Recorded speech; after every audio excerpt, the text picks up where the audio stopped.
Peace and respect to you all. Welcome to Demolished Doctrine, the beginning of the end of religions. This very interesting Rhett wrote all of this. I think it's a song. It's got a meter to it and appears to rhyme.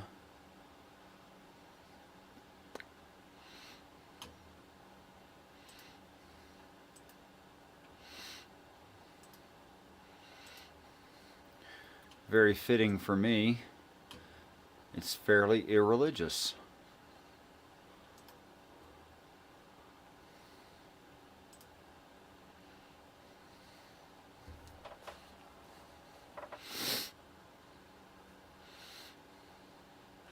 Wrong screen. Try that again.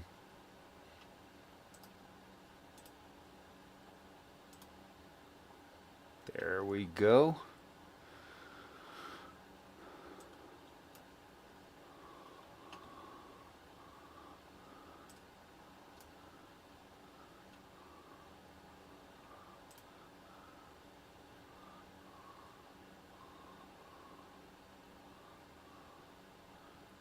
Picking up where I left off. There became the fallen powerful beings in the earth in those days, and also after that, because the sons of Satan knew the daughters of mankind, and those same women bare to them, and the same offspring were mighty men, and were to be an everlasting secret, born sons of him of the notorious name.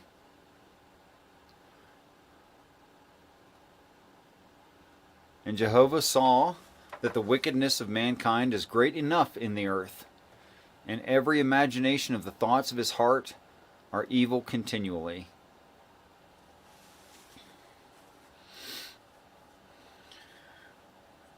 And the Comforter of Jehovah reminded mankind of the covenant, where reminded means to bring into the presence of, not just remembering. For grief within the heart of Jehovah brought to his mind to fulfill his promise. That is, we'd been on the earth long enough. Not that it actually changes its mind or something. And Jehovah demanded, that is, the Yod-Heh-Vav-Heh does demand, I will abolish mankind whom I have created from the face of this earth, all mankind and beast and creeping thing and fowl of the air. For the Comforter brought to mind what promise was made, and the giver of rest found grace in the eyes of Jehovah. Giver of rest meaning the one who gives rest, or the Father. These the generations of Noah, the giver of rest. Noah, giver of rest, a just man, perfect in his generations. That being the Father, the giver of rest, is perfect in his generations. And Noah begat three types that will ascend. Shem, him of the appointed name. Ham, them that grew warm. And Japheth, those open to persuasion. So you have Jesus and the two types of people on the earth. People who are closed-minded, people who are open-minded. Pretty simple. The earth was corrupt before Jehovah, and the earth was filled with unrighteousness. Yes, when end times happens, all this will be true.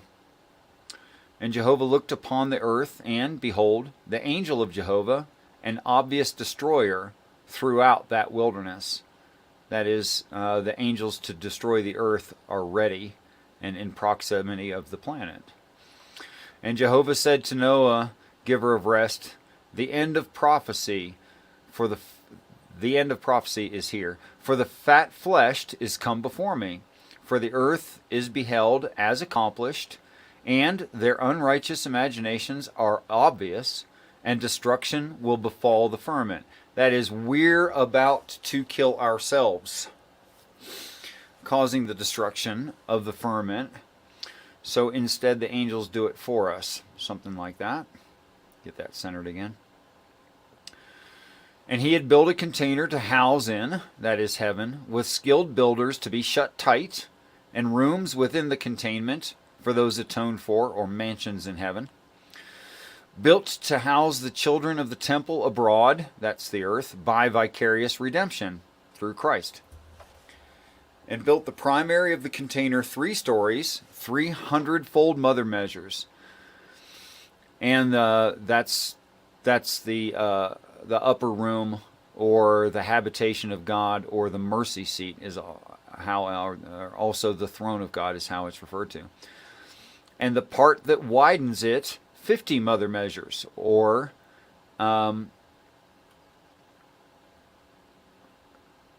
larger than, a little bit less than twice the size of the smallest portion. So that's the beast around God's throne. And the raised stature of it, 30 mother measures. It doesn't actually say cubit. It reads mother measures. People just assumed it meant cubit. Cubit being 19.5 inches. And yes, the cubit was used as a mother measure, like the base measurement, like we use a meter or a yardstick, depending. Peace and respect to Kim B, Peter W, Odine, and Commander 401. Peace and respect to you all. So a little summary here. Like the brief stories of Adam and Eve and of Moshe, or Moses, further clarity is given later in the text of the Word. This syllabus of heaven and the drawing out of mankind from the garden will be ultimately highly defined throughout the work meaning the Bible, and especially in the book of the Revelation of Jesus Christ, in the throne room of heaven, which is chapter 4, where the 3 stories or levels of heaven are described, mirrored here in the 3 levels of the ark and the 3 measurements of the ark.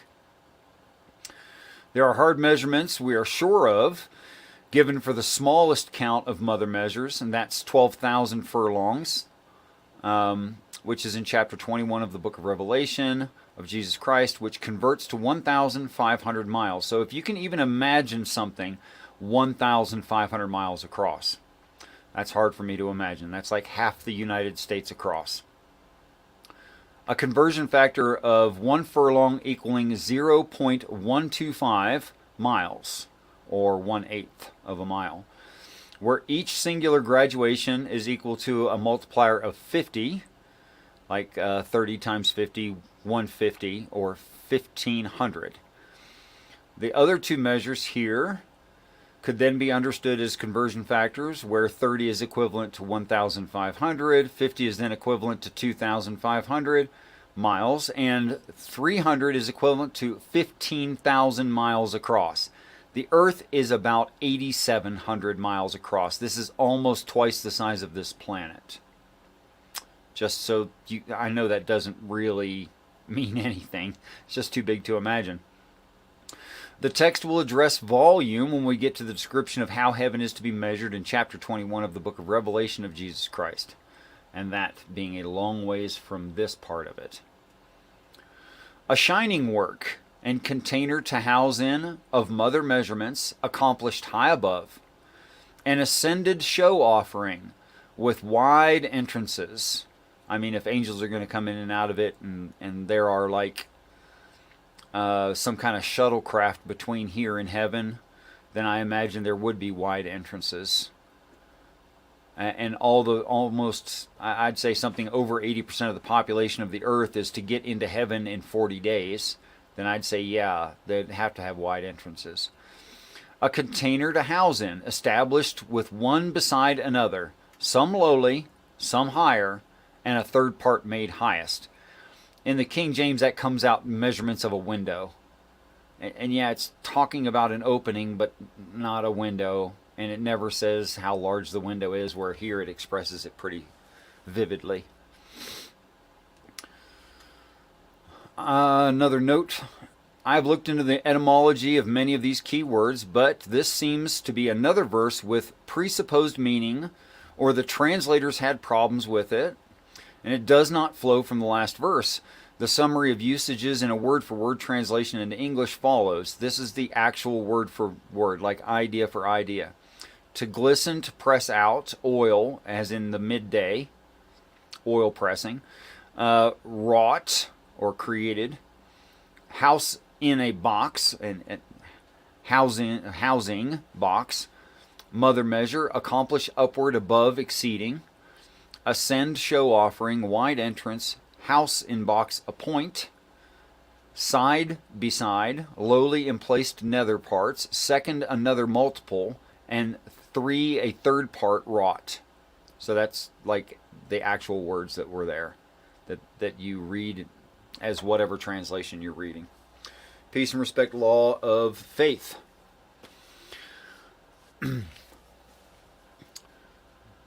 Behold, mine angels I brought to be a flowing deluge, washing over the firmament as destroyers. But we already know that Michael's job is to do that.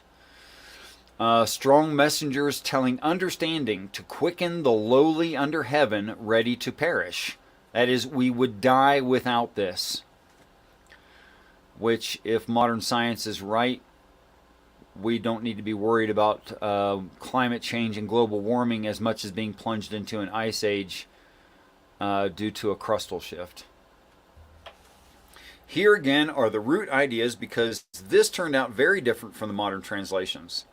Behold, if see, which I and mine come and bring following deluge, water springs washing, the firmament, which of course is the earth, destroyers, of the corrupt, corrupters, spoilers, meaning the angels who destroy the planet, fat-fleshed man, that being us, messenger tidings, spirit quick understanding, quicken live creatures, that is our quickening or perfection, lowly under heaven, the flat place, heaven itself, about to die, ready to perish. And I will confirm my covenant that chooses and cuts down, and I will carry into the container to be housed in both my son and his bride, son being Christ there, bride being the people, his young sons to wife, and his daughters to wife, referring to the wedding ceremony between the people, both male and female, to the Christ, or you could say a contractual agreement and alignment of confederacy.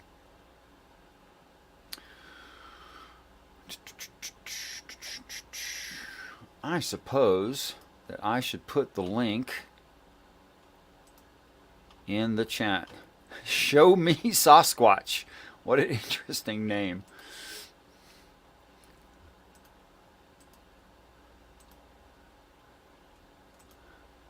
Peace and respect, show me Sasquatch.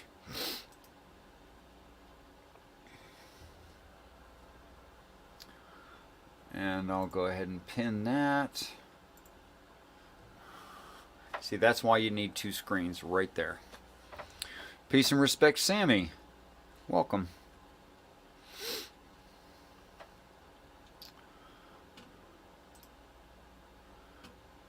And I'm on the other screen, but I'll be listening for you guys to come into the back. I will establish the chosen to be confederate and bring them into the ark. You, mature man, your sons to wed and your daughters to wed. So here, mature man means one of full measure, like fully grown, like fully responsible, fully exercising wisdom, etc., etc., all the greatest things a person can be, and a reference to Christ, which I think is obvious once you think about it. And save alive the meaningful flesh, two sexes, to enter the ark, to save alive, as a recording of the damage to male and female. And what of two sexes? It's going to go over it again, yes. The weary, foul kind, the mute beast kind, the lowly, crawling kind of the ruddy ground. Two sexes will come in to save alive. And I also will take of the food they gathered and ate. They left that completely out of the King James. I don't know why. Demanded Noah, giver of the confederate resting place. And angels were appointed to execute this. Of course, angels like collect up the animals and not magic, and they don't naturally just walk over to the ark like they do in children's cartoons. Another brief of the great day of the Lord, formally called the flood. Jehovah demanded of Noah, the rest giver meaning father, Jehovah meaning God, All right? So they're not the same being. Sorry, Christians.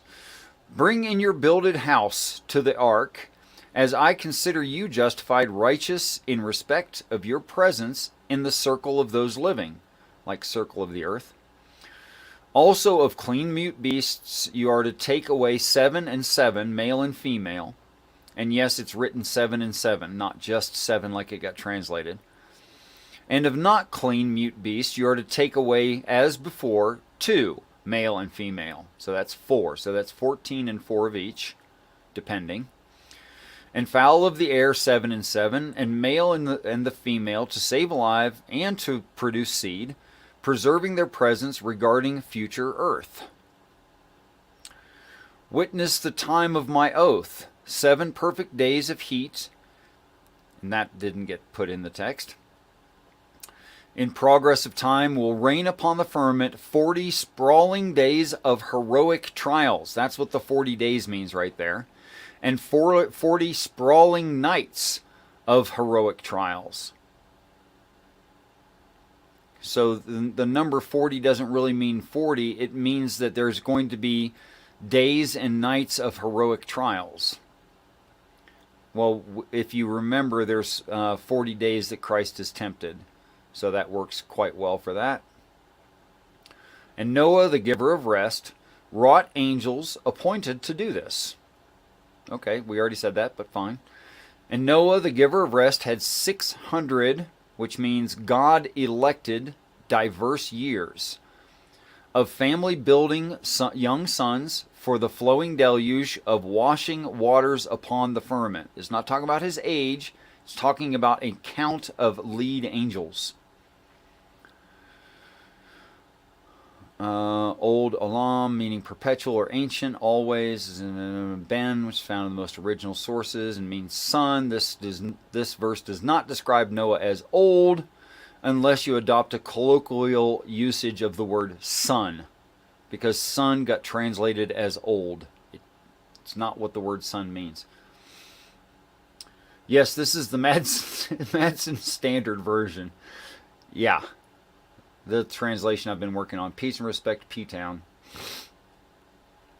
And Noah, the giver of rest, brought sons to wed and daughters to wed into the ark of housing with the washing waters of the flood.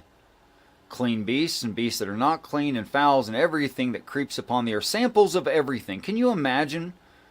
Can you even imagine samples of everything? 14 and 4 respectively.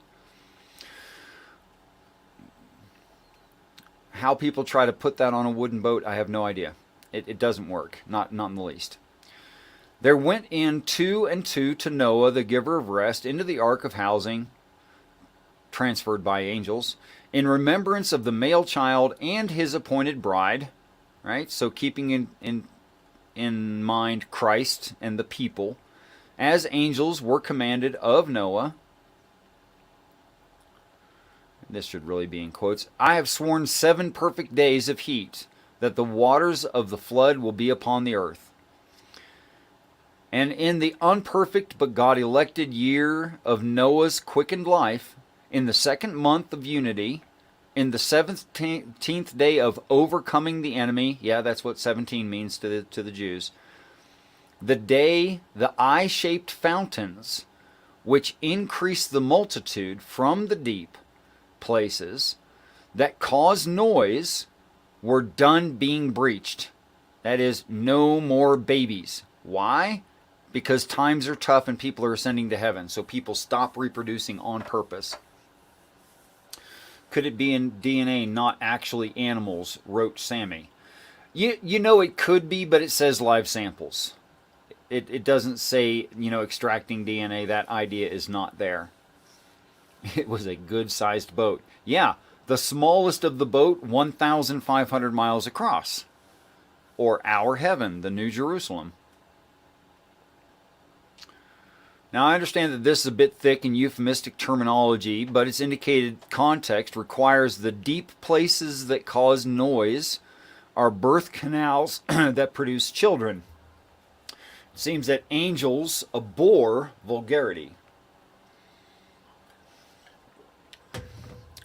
So they'd rather describe a thing than outright say it because they consider that. It looks like they're avoiding vulgarity to me. That's a personal note. And the violent rain was sent down to the earth 40 heroic trial days of warmth, and 40 heroic trial nights, like a winding staircase of darkness. And here we have a referring to the violent rain, which I think is the hailstones of about 57 pounds or a talent of weight. That same day was carried. By the way, anytime you guys come in, we can keep doing this or stop doing this or whatever you like. I just do it till you guys start showing up. Peace and respect. Purple rhymes with orange. Don't get to see you very often, but I'm happy to see you. That same day was carried away by Noah, the giver of rest, 3 types that will ascend. Shem, yes, I'm going to repeat it. Those of him of appointed name. Ham, those who grew. That should really be him and not them, not those. Let me get that. Let me get that fixed. That should be him, not those. Because there's only one him of appointed name. Ham, those who grew warm, and Japheth, those open to persuasion. I need an editor. Keep me straight. These are the sons of the giver of rest for Noah to wed together. Noah is conducting the wedding ceremony. He's not the one marrying. And also the 3 types of wives of the sons of Noah with them went into the ark to house in the ark of permanent housing, or heaven. They and every wild mute beast unaltered, and herd animals unaltered, and every crawling thing unaltered, and every flying thing unaltered, and every winged early bird was also hidden away. And went into Noah's ark 2 by 2, that is the sexes, of fat-fleshed messengers, wherein the spirit of quickening, that is, physical flesh to be perfected, and were carried away permanently, male and female, of the lean-fleshed, who now bear news of what angels were commanded by Jehovah, and they were sealed in. Well, if you're going to be in a spaceship and leave an atmosphere, you better be sealed in. I'd like to take this opportunity to point out that this is speaking in great averages, and it is true in the animal kingdom that there are sometimes chromosomal combinations that are not just those 2 sexes. But on average, it is so. And they brought, that should be they, not thee. Darn. And they brought forth deluge 40 heroic trial days on the earth, and waters increased in heaven, which elevate the ark to house in higher than the earth. So it just backtracked a little bit.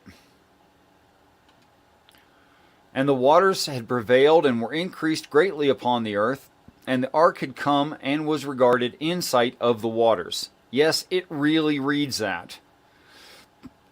Like, no kidding. So this is talking about us being a really large number of people and heaven above, and we will see heaven above.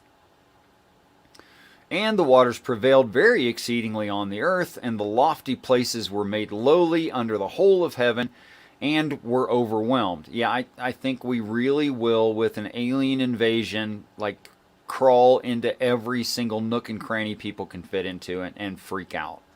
I think actually there's going to be some people who will not survive it because of existent heart conditions. And enriched 10 times 15 mother measures upward. That's a pretty exacting measurement. And if I used the conversion factor of thousands of miles into 10 times 15, I wonder how high above the earth I would be. It would certainly be in outer space. And the waters of washing were strengthened over the looming mountains, and they were concealed. Washing waters, meaning, the flood, the deluge, the ones who destroy the earth, i.e. angels, were concealed or contained in the looming mountain, meaning heaven. And the lean-fleshed who remained gave up the ghost that moved upon the firmament, both foul and mute heard. Okay, so this is the destruction of the planet, and anything that stays dies. So Jehovah's Witnesses and Mormons and everybody else, a whole bunch of Christians and stuff, who think the earth is going to be restored, this is another time it's saying no. All in whose nostrils the breath of life, of all that in the dry died. Yeah, it'll be really dry when the oceans are removed and the crust is melting. There'll be nothing wet. And the extant things were blotted out in regards to their presence on the red ground. That means if you stay, you die. The emotional animal and herd animals and creeping things and fowl of the heavens, after all, they only took samples. Sorry if you have a puppy, it's probably not making it to heaven. And fowl of the heavens, and they were destroyed from the firmament. Noah only remained, and they with him in the ark of housing. Well, this is the part where they say only 8 people survived. But it's talking about types of people, not individual people. Just like you already know, one of the sons of Noah is Shem. And the word Shem means name, which is why the Hebrews call God the name, Hashem. That's what Shem means, is the name, like the recognizable name. In a positive sense. And this numerology refers to the Father deciding when will be the 7 years, which end with the year of Jubilee, as we all know. That is, all things are forgiven in the year of Jubilee, at the end of the 7 years, at the end of the great 7 years, or the 50th year, and all of that works really well throughout the text.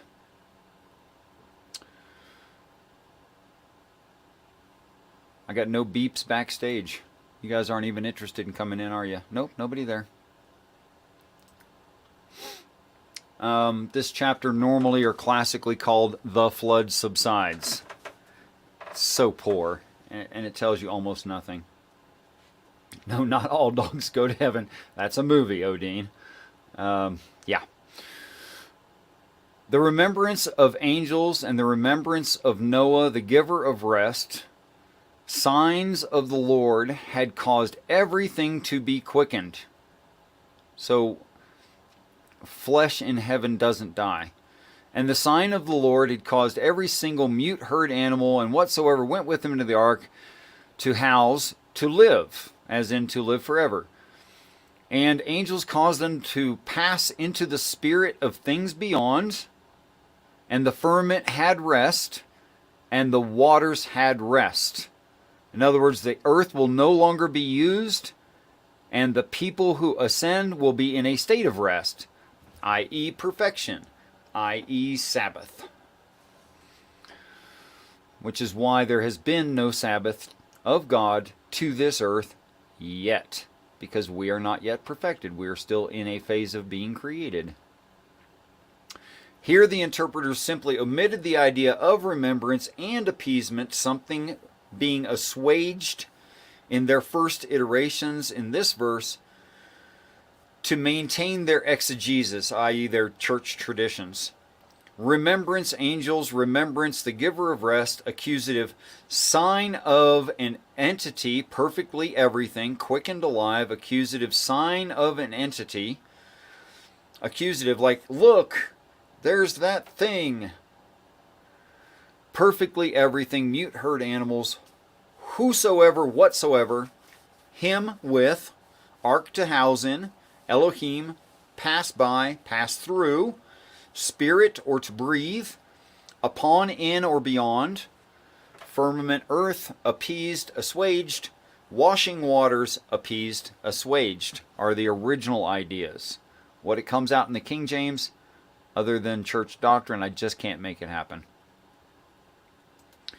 The eye-shaped fountains, that is birth canals, which increased the multitudes, that totally makes sense, and the windows of heaven were stopped.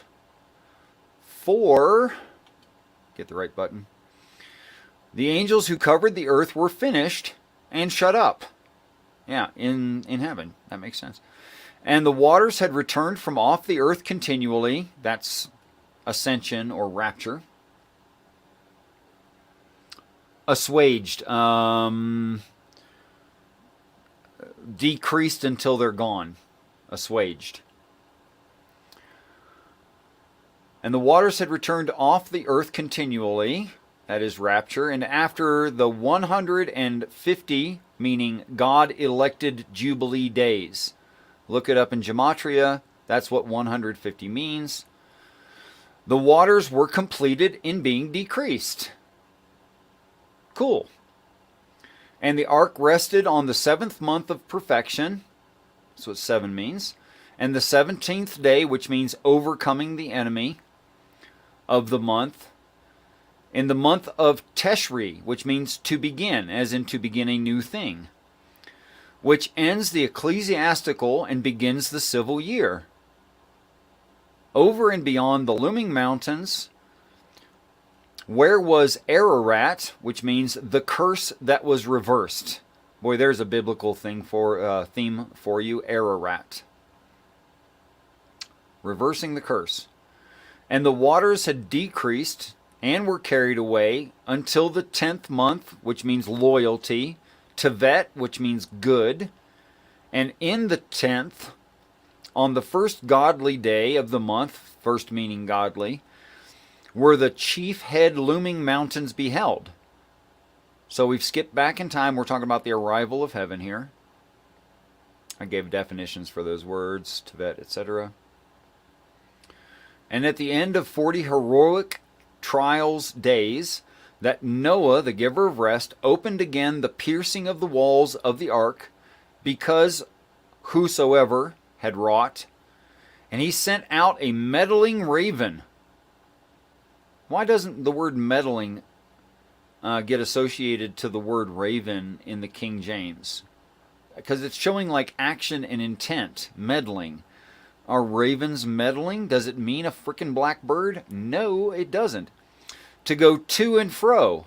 That sounds familiar. When Satan is asked where he's been, what does he say? He says, oh, I've been going to and fro. While the waters were drying up off the earth. So this is like the Satan goes to and fro upon the face of the earth, so does his beast, the raven. That is, the raven represents the beast, which is why it can have intent of meddling. And he also sent forth an effervescent dove. I don't know why they leave the idea of effervescence off of dove in the King James, but they do. And it's obviously in the text. Against them, and to meet them, and to contract in anguish from them. Does Jesus contract in anguish from them, the people below? To show the waters, what? And to enlighten them off and beyond the face of the dyed red ground. That is, get them to ascend. They left half of these ideas out in the King James. Terrible translation. Absolute trash. But the dove found no rest for the sole of his foot. That is, Jesus doesn't stay on the earth forever. And he returned to Noah and into the ark, for the waters were on the face covering the earth. Then Noah put forth his hand and took him in. The giver of rest took Jesus into the ark and pulled him into the ark. And Noah waited another 7 days, and again he sent forth the dove out of the ark. So 7 meaning the perfect amount of time. I should write perfect, 7 perfect days right there, because it's not obvious. I mean, it's obvious to me, but... And the dove came back to him in the evening. That's like before dark, before it's over. And behold, in his mouth an olive leaf, plucked off, which is symbolizing a treaty of peace with Noah. Do you suppose Jesus would have a treaty of peace with the Father? Yeah, that works pretty good. And so Noah knew that the waters were abated from off the earth. That is, Jesus announces to the Father, the giver of rest, that the job is done. Which makes sense because he was on the planet.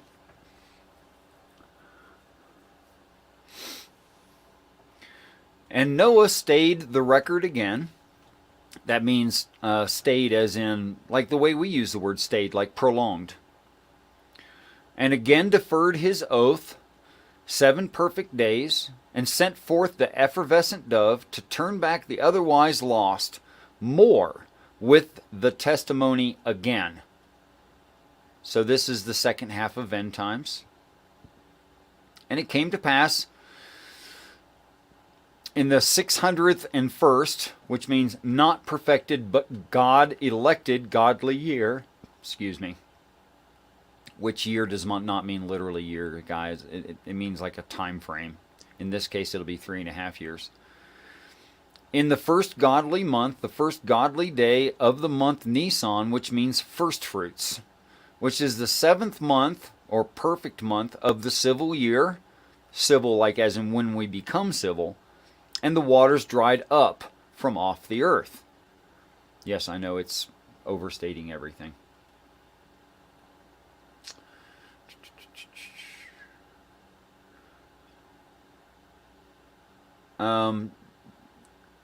I think I used a modern spelling, Peter, of assuaged.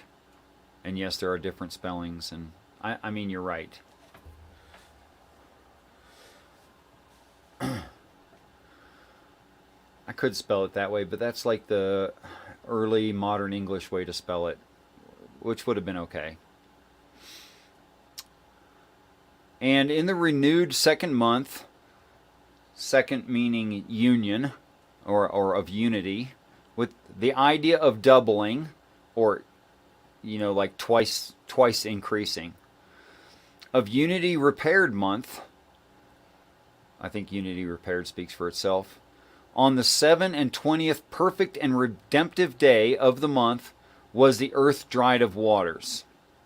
I think you can see real clear here where the numbers don't really make sense, but the ideas do.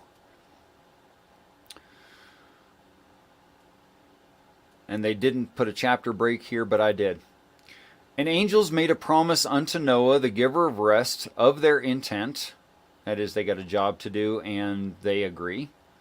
To depart and to divide and share out according to a plan from the ark, mature males and females, young males and young females, family building young males and child-bearing females to wed, to be contracting in anguish and suffer together. So that is true of the time we are on the earth. And also intending to bring out with them of every living thing with them, of all flesh, of fowl, of herd animals, of everything that creeps upon this earth, that they may breed abundantly in the earth and be fruitful and multiply upon this earth. So in the paradigm I've accepted, the reading frame I've accepted, this is how the earth began, or how the next earth begins. So that it's talking about where was KJ? Okay, cool. Let's just reading side chat a little bit. Go, said Noah, send out young family-building sons and daughters to bear children to wed, one woman for each man, to be wedded, and together will be contracting in anguish. That is, start the process over, and people on earth will have anguish, pain, suffering, etc. And every beast, every creeping thing, and every fowl whatsoever creepeth upon the earth, unaltered, went forth out of the ark. That again is the same as the first 6 days in the book of Genesis, where the earth is being terraformed. Here we go again. Build again, said Noah, the giver of rest. Obtain children on the offering altar of Jehovah. Yes, in Deuteronomy, it describes that an altar can be built of earth, literally soil. And here it is talking about the earth, calling it an altar, an offering altar. Take wives, all you clean mute beasts and fowl, and increase the burnt offerings that ascend from the sacrificial altar. That is there's a large portion of animals, since only 14 and 4 of each kind are collected, that are on this earth that will burn up with the earth. That's why it's talking about the burning sacrificial altar. When the earth is on fire or altar has fire on it, and all the animal on top of the altar will be burnt. And that is glorious to God, not because he loves the smell of barbecue, but it means that suffering is over for that earth, because all life will be dead on the altar. And the smell that Jehovah smelled quickly confirmed and established that the soothing smell commanded by Jehovah, that is that the earth has to be destroyed, that was commanded and promised for wisdom of mind and heart, was done. End of the planet. And he thought of increasing no more, but cursed the red-dyed earth. Again, witness, because of Adam's sake, surely understanding of his heart, mankind's understanding of heart, surely evil, like the lion's whelp, shaking its head and roaring.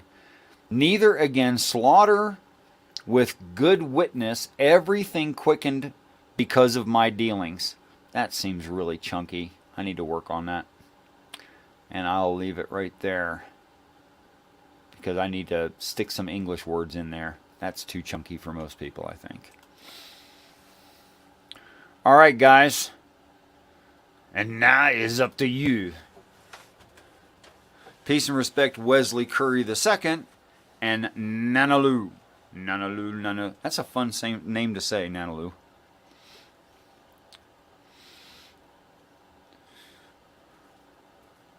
It's barbecue, not sausage, man. Oh, I spelled it absolutely wrong, says Peter. Well, I should have to go back and correct that. Thank you so much. How did I get the spelling wrong? Now, wait a minute. If the spelling was wrong, it would have been underlined in red. Are you absolutely certain?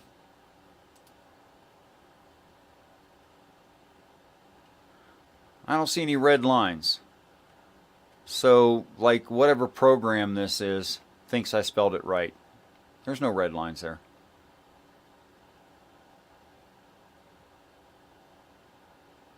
Yeah. I mean, I'll check again. And maybe they have it misspelled in this program. Whatever this program is.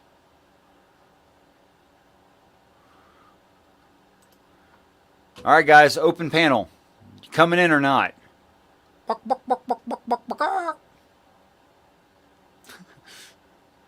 It's sausage. No, it's assuaged. Peace and respect, Harple Blues.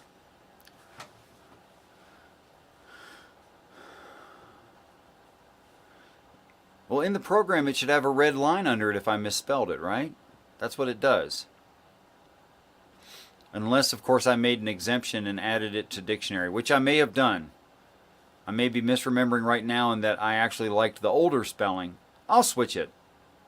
What the heck? It won't change anything. Still the same idea.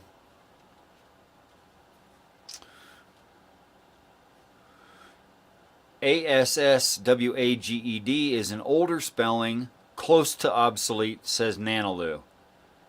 When Harple looks it up, it's UA, not WA.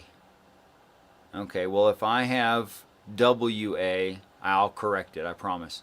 Peace and respect, theological introspection. Link is in the top of the side chat. I just confirmed, yes, it's there. You guys come in and talk about stuff, because I'm tired of hearing my own voice. Feel free to come in, tell me why my thinking is illogical, or make a case for your reading of the Bible that I must be wrong, and we will entertain that. Or we could do prayer practice. If you guys like, we would do that. You misspelled spelt. You misspelt spelled, P-Town. Or maybe you did that on purpose. It doesn't matter. I think it really doesn't matter how the word's spelled so much as the idea gets across. And sometimes I even like to play around with the spelling of words. But for this translation, I shouldn't do that. So I promise you guys, I'll go back and fix it and make it the modern spelling.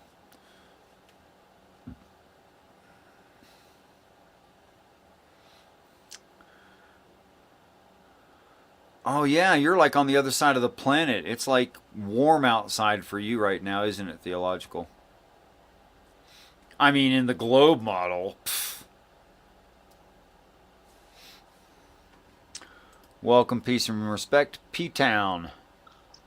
This is my theory on that. Why? Because they spelt it differently in the King James. Okay. This is because I got caught off guard by it when I was patterning it with Job. I think is the other place where it uses the word assuage. This is me going off my memory. Yeah. Um, the assuaged is the physical action. The one used in Job is for like grief. So your grief is assuaged. So it could be meaning that So was like how an I emotional think they did feeling it rather than a physical act. correct. I think they purposefully spelt it differently to point out the difference between the two. But I think that it is the same word in the Greek, or sorry, in the Hebrew. Thanks, babe. I don't know. Anyway, I got thrown off by it. This was many years ago. What do you mean by thrown off by it? What's that mean? Because you read scripture and you know you make connections, you notice that word is used there and also used in Genesis. But then when I tried to do the word search, I couldn't find it, and it was driving me nuts. And then I realized, oh, it's spelled differently. That's really weird.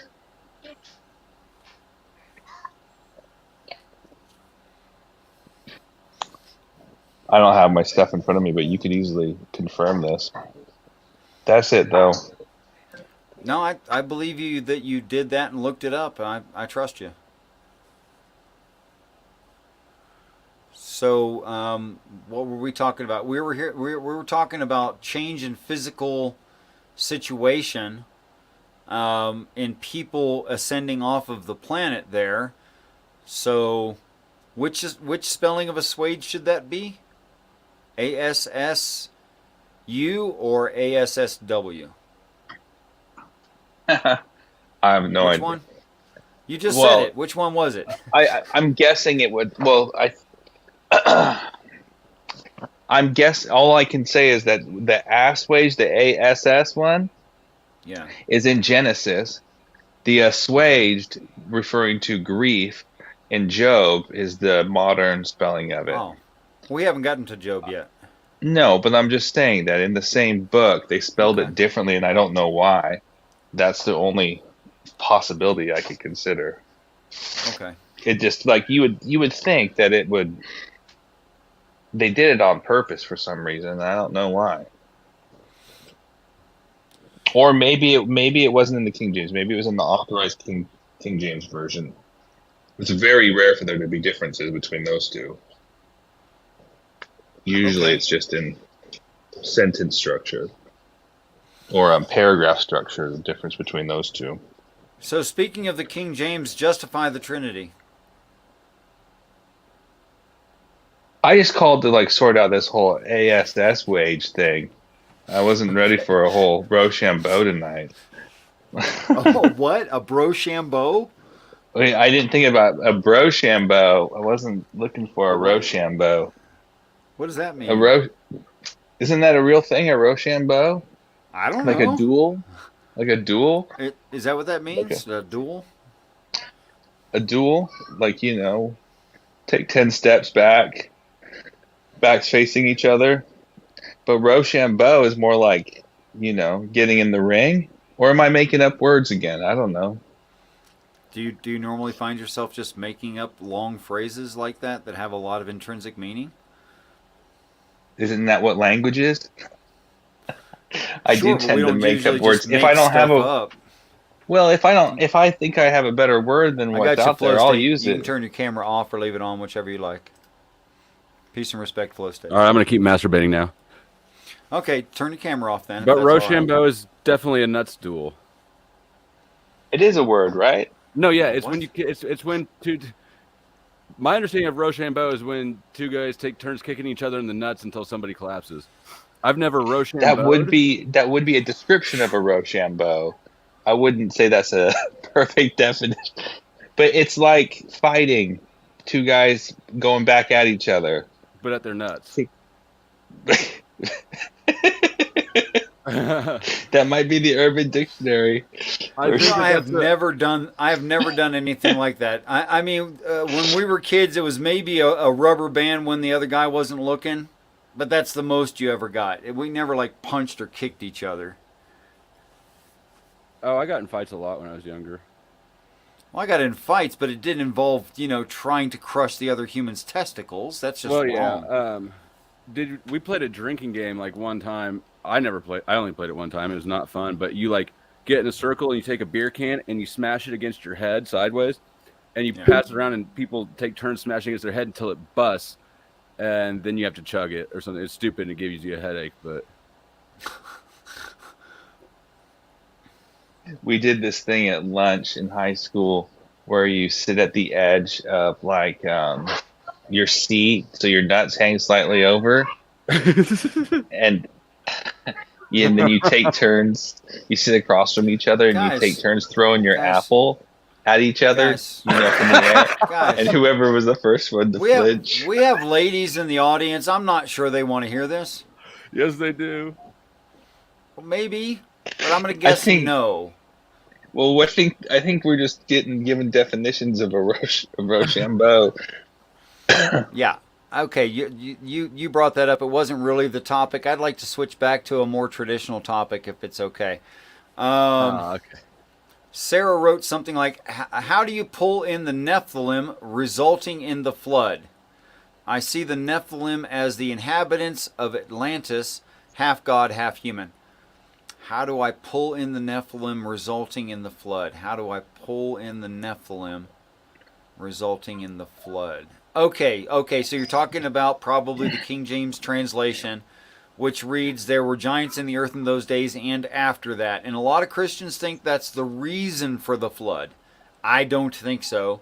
And I think that's a sloppy, lazy translation, or at least deeply steeped in church tradition when it was translated.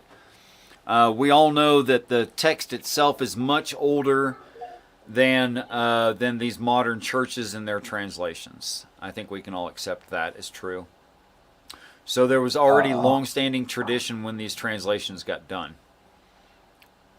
And More I than 1,000 years. completely disagree with Richard, but You completely disagree that there were long-standing traditions in a church that was 1,000 years old by the time the King James was translated? You know what year it was translated? 1611. Is that more But- than 1,000 years? I'm referring to. I completely disagree with your interpretation of the Nephilim. In fact, your interpretation of people, water, flood, Okay, how? everything. In that way, I mean, I completely disagree with you. No, that's fine. As long as you give a better argument than I have, I'll adopt your view. Well, What's your argument? Sarah's probably coming in here blind. If she's asking a question, but she probably doesn't even know.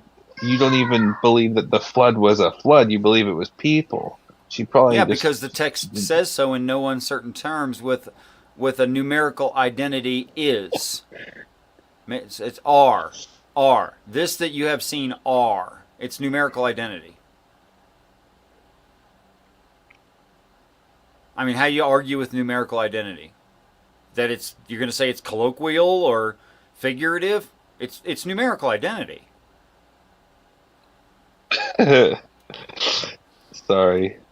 It's like if I say Superman is Clark Kent, that's numerical identity. It's the same thing. There's no difference between them except the clothes they're wearing. Right? I'm with you. I wasn't. I'm not.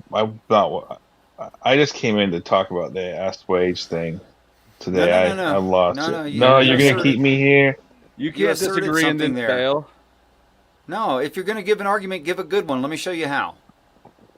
I wasn't trying to Rochambeau tonight. Put your nuts on the edge of the chair. I got. We'll throw apples at the crease between your body's parts. I don't know.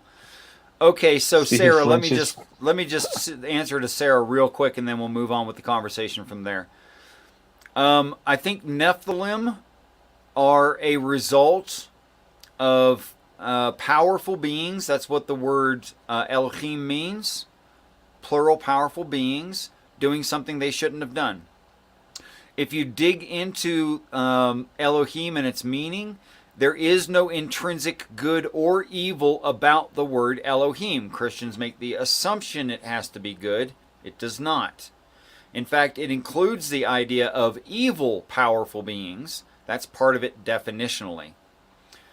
So we have possibly evil, powerful beings taking wives, making powerful children.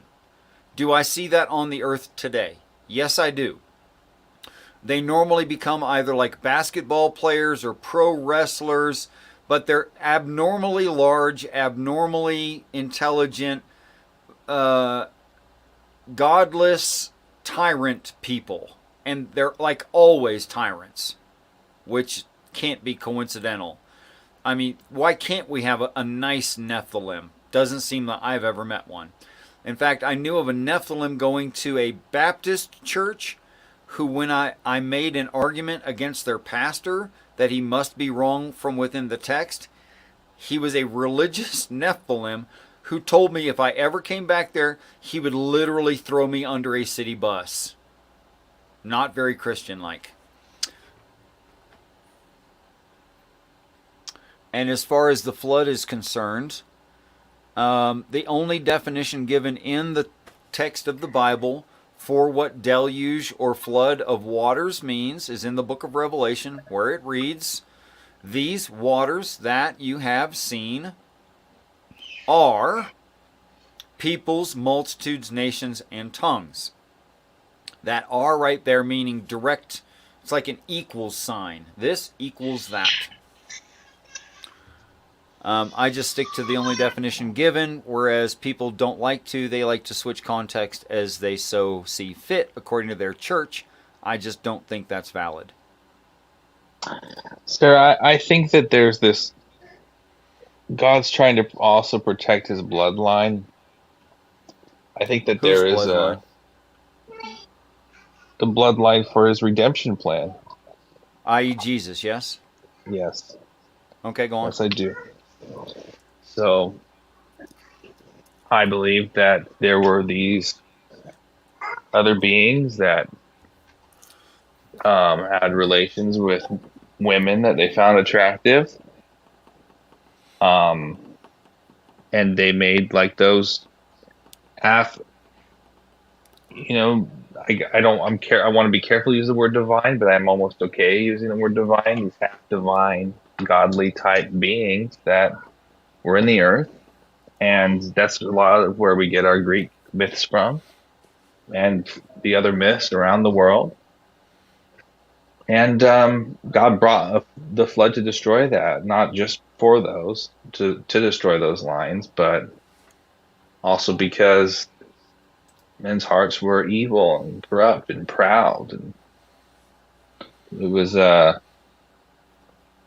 baptism kind of the earth, a new beginning. Sorry, go ahead. No, go Flo. I was just gonna say, I mean, but it didn't wipe out evil. That doesn't make sense to me, really. That you're gonna flood the whole world to get rid of evil.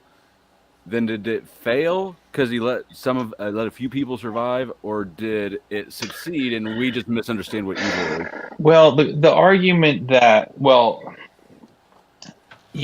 I run into that argument a lot lately that God failed in a lot of things throughout Scripture. So if you look at it from that perspective, then I don't really have an objection for you. I mean, Wait a minute.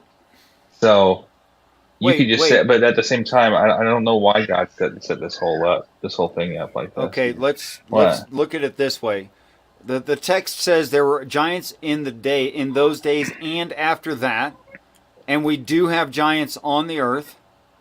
And if it's talking about the end of the planet, then they are not wiped out. That would explain why they're still here, and why, if the waters means a large group of us, and we're at like 8 billion people and a little bit more than that, then that also is true for the end of the earth. And it's all perfectly consistent, and there's no arguments. Why don't you just accept the Bible as having no arguments with itself, by the way? Well, I get it. You can. Oh, so you don't think the flood is the flood? You don't think the flood was like a boat in the water? I guess of course Rich- you wouldn't, would you? Richard doesn't No, think no. it Yeah. doesn't. definitionally calls the waters Okay, yeah, peoples, multitudes, nations, and tongues. It means us. Okay, I forgot about I was. I will give it to you, Richard. There is an apparent contradiction when the Bible talks about how the Nephilim were also afterwards as well. Yeah. So the argument that a lot of Christians make it wasn't the sole purpose for why God flooded the earth. That's pretty clear according to Scripture, I think. Yeah. But it was a reason. It was a reason why he picked. It's the reason why he picked Noah. Here's my theory. Okay, I don't have a crystal ball, but I have thought about it. Anytime there's a contradiction, an apparent contradiction, I want to look deeper. I think that maybe one of the wives had some subtle Nephilim impurities in the bloodline. Okay. So that's my loop possibility that I leave there, because that would mean Noah could still be pure in his generations, but maybe one of the wives. It doesn't claim it about the wives, does it? Right. So that's my possibility why it popped up later on with the Canaanites or whoever. I can't remember. So well, I mean, all you have to say is Goliath, and you're kind of it could. Right. Yeah. They were Nephilim, but I also want to emphasize too that it doesn't necessarily, like the word Nephilim, it doesn't mean they have to be giants. A lot of them, maybe all of them, were giants, but that's not what that word means. What does that word mean? Well, we get the word giant from the word gigantus, I believe, might be Latin. So that's just a word that we get through the translations over time. But the Nephilim means mighty men. I was getting to it. Mighty men, men of renown. Mighty men, men of renown. Means mighty men. Right. It means mighty men. Yeah.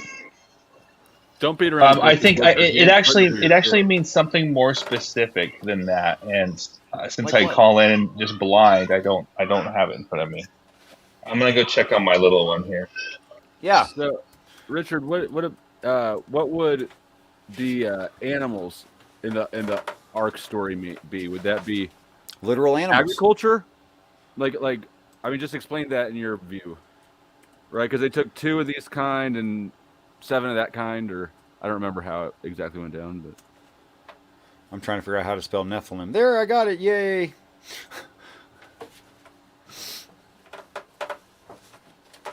You guys want to listen to a Nephilim? Whoa.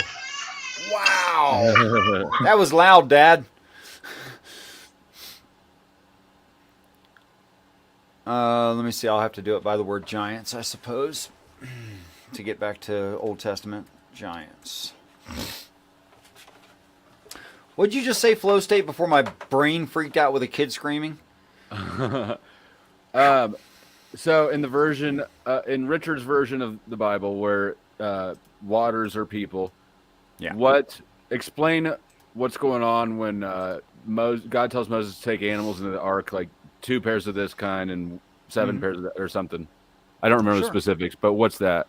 Well, I just read at the beginning of the show, but I'll talk about it again, no problem. My bad. I don't actually mind. Okay, so what you got there is not a boat of gopher wood. Okay, that's the first problem. The actual words are container, and to the Jew, what gopher means, and the word wood isn't there at all. That's assumed. So it actually reads container, gopher, right? I've heard you cover that before. And gopher means something that's permanently housed. It's a pest, but it's the idea of permanent housing. Okay? So it means container of permanent housing. If it's consistent in the text, there's only one container of permanent housing. That's heaven. Okay? So where are the animals going? The sample animals. Very small samples of animals. Where are they going?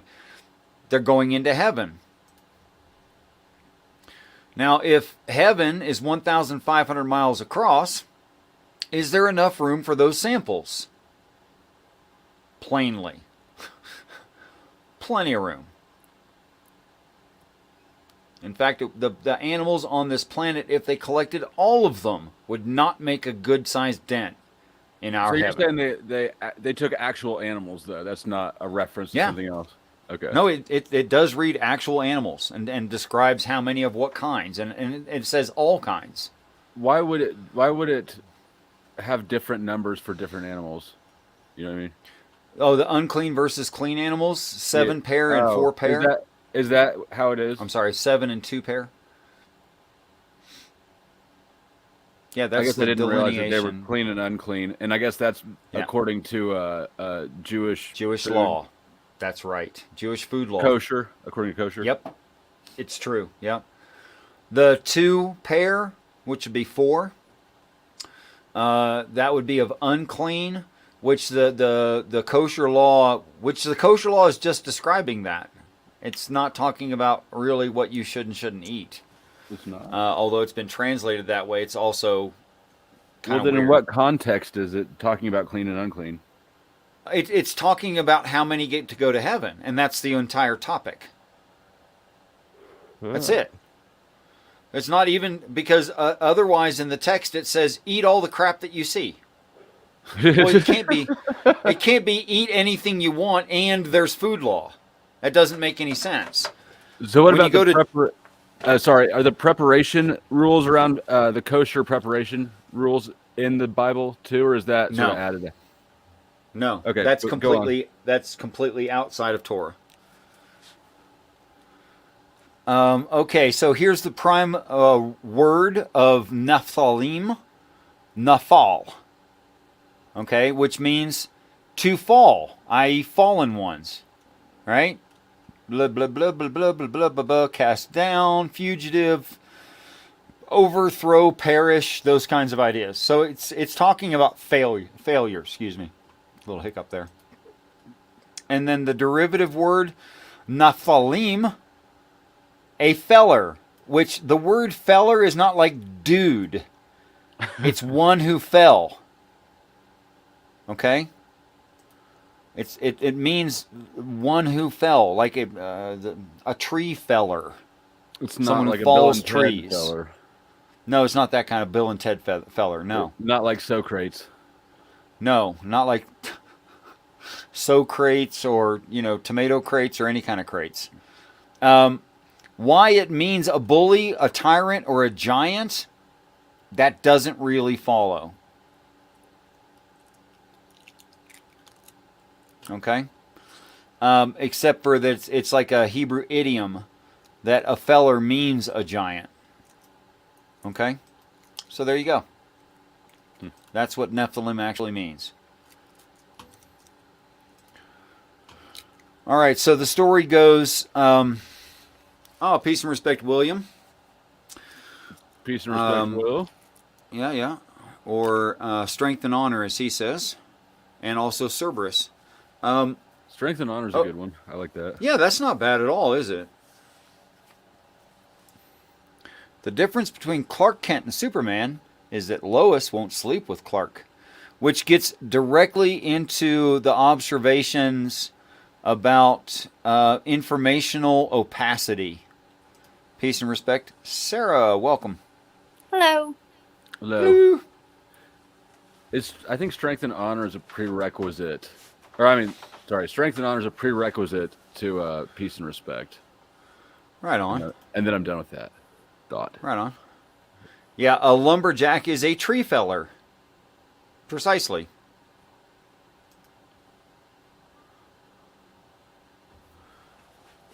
What do you think so far, Sarah? You have anything you'd like to argue with me with about, sort of, whatever? Well, I've been typing a lot in the chat. Would you like me to restate what I've been saying over there? Sure, that'd be cool. Okay. Well, I see the Nephilim as the children of the fallen angels and the women, the human women. So you've got half gods, the fallen angels, Nephilim, and you've got women, half human. Mm-hmm. Okay. Then you were talking about the waters being people of every nation. So in Revelation 17, the angel that gives a vision to John that shows him, who is it? The whore riding the great prostitute ruling over the waters. The waters in that situation, he is explaining that this is representing people of every nation and language. But it's a vision, a dream. It's an abstract meaning. So the water is symbolic. Whereas in Genesis 6, the water is not a symbol. It's not a dream. It's not a vision. That is what is occurring right then and there. So it's actually Would you tell me water. where in Genesis you're referring to? Genesis 6. Let me pull it up. Genesis 6, the story of Noah, all the places that they use water, basically. Let's go with, let's see here. Well, it's verses 9 through 22 is the story of Noah and the flood. Okay, would you like to select an occurrence of the word water so we can look it up? Yep, I'm looking it up here.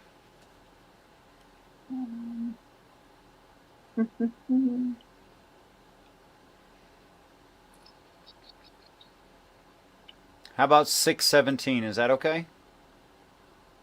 That looks good. Okay. So let me switch to present. I didn't want to make a suggestion. I shouldn't have. Would you like to select something different than 17? Well, I haven't found another one yet, so you're good with that so far. Okay. Okay, so here we are at... I hate it when it does this. Sometimes the computer gets all weirded out. Okay, so here we are at 6:17. And behold, I, even I, do bring a flood of waters upon the earth to destroy all flesh. Is that what you're talking about with the flood? Is that good enough? Sure. Okay. I'm going to go down here to the word waters from that very phrase. Yeah? Mayim. Okay. Yeah. Okay. What does it mean? I'm on my phone. I'll read it to you. Okay, thank you. Dual of a primitive noun, but used in a singular sense. So it's a compound singular. So it's a grouping, okay, of something, right? It can mean water, like H2O. It can. But it's pluralized waters for a reason.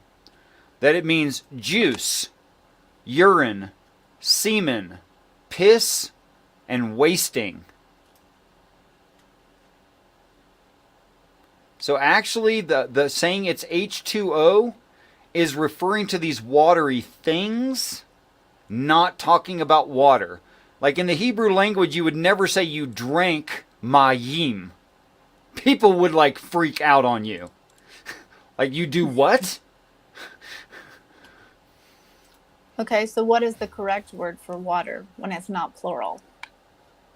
The Hebrew word for water, that's easy enough to find. Just need an occurrence of the word water. Let me try C, because that means H2O. Let me find one near the end. Oh, there's a short sentence right there. Genesis 14:3. Could it literally mean multiple waters? Like we have multiple oceans? No. That's a very modern way to talk about that. The word is yom, referring to how it roars, because water does that. And it means a sea as breaking in noisy surf, a large body of water, specifically with the article, the Mediterranean Sea, for instance. Sometimes a large river or an artificial basin, locally the west, or rarely the South Sea, seafaring men, seashore, sea south, southwest, western, west side, westward. So, you know, H2O. Like people that go fishing and stuff. The thing you go fishing on. A large body of water. A yom. Is So there yeah, even, they have a word meaning water. That's like a big body of water, right? Sure, it's any big body of water. So it shouldn't even be mayim. It should be yom, if it meant H2O. And the very fact that there is like big body of water word, yom, and the other word, piss, wasting, urine, semen, suggests, like body fluids, not like big bunches of water. Having a plural of water is sort of a weird concept anyways. Because I think it's over pluralized on purpose by the translators, so you notice the difference. Because how do you know when you've got just one water, right? Like how much water is that? Right. Sort of like smoking one marijuana. You can say one marijuana bud, but you can't say one marijuana, right? Right. It doesn't really work. And you'll find that when it talks about like feeding herd animals, like they brought the camels to the well and drew out water, that's going to be yom. It's not going to be mayim. It never is mayim in that context. When it talks about like animals drinking it, it's yom. It's not mayim.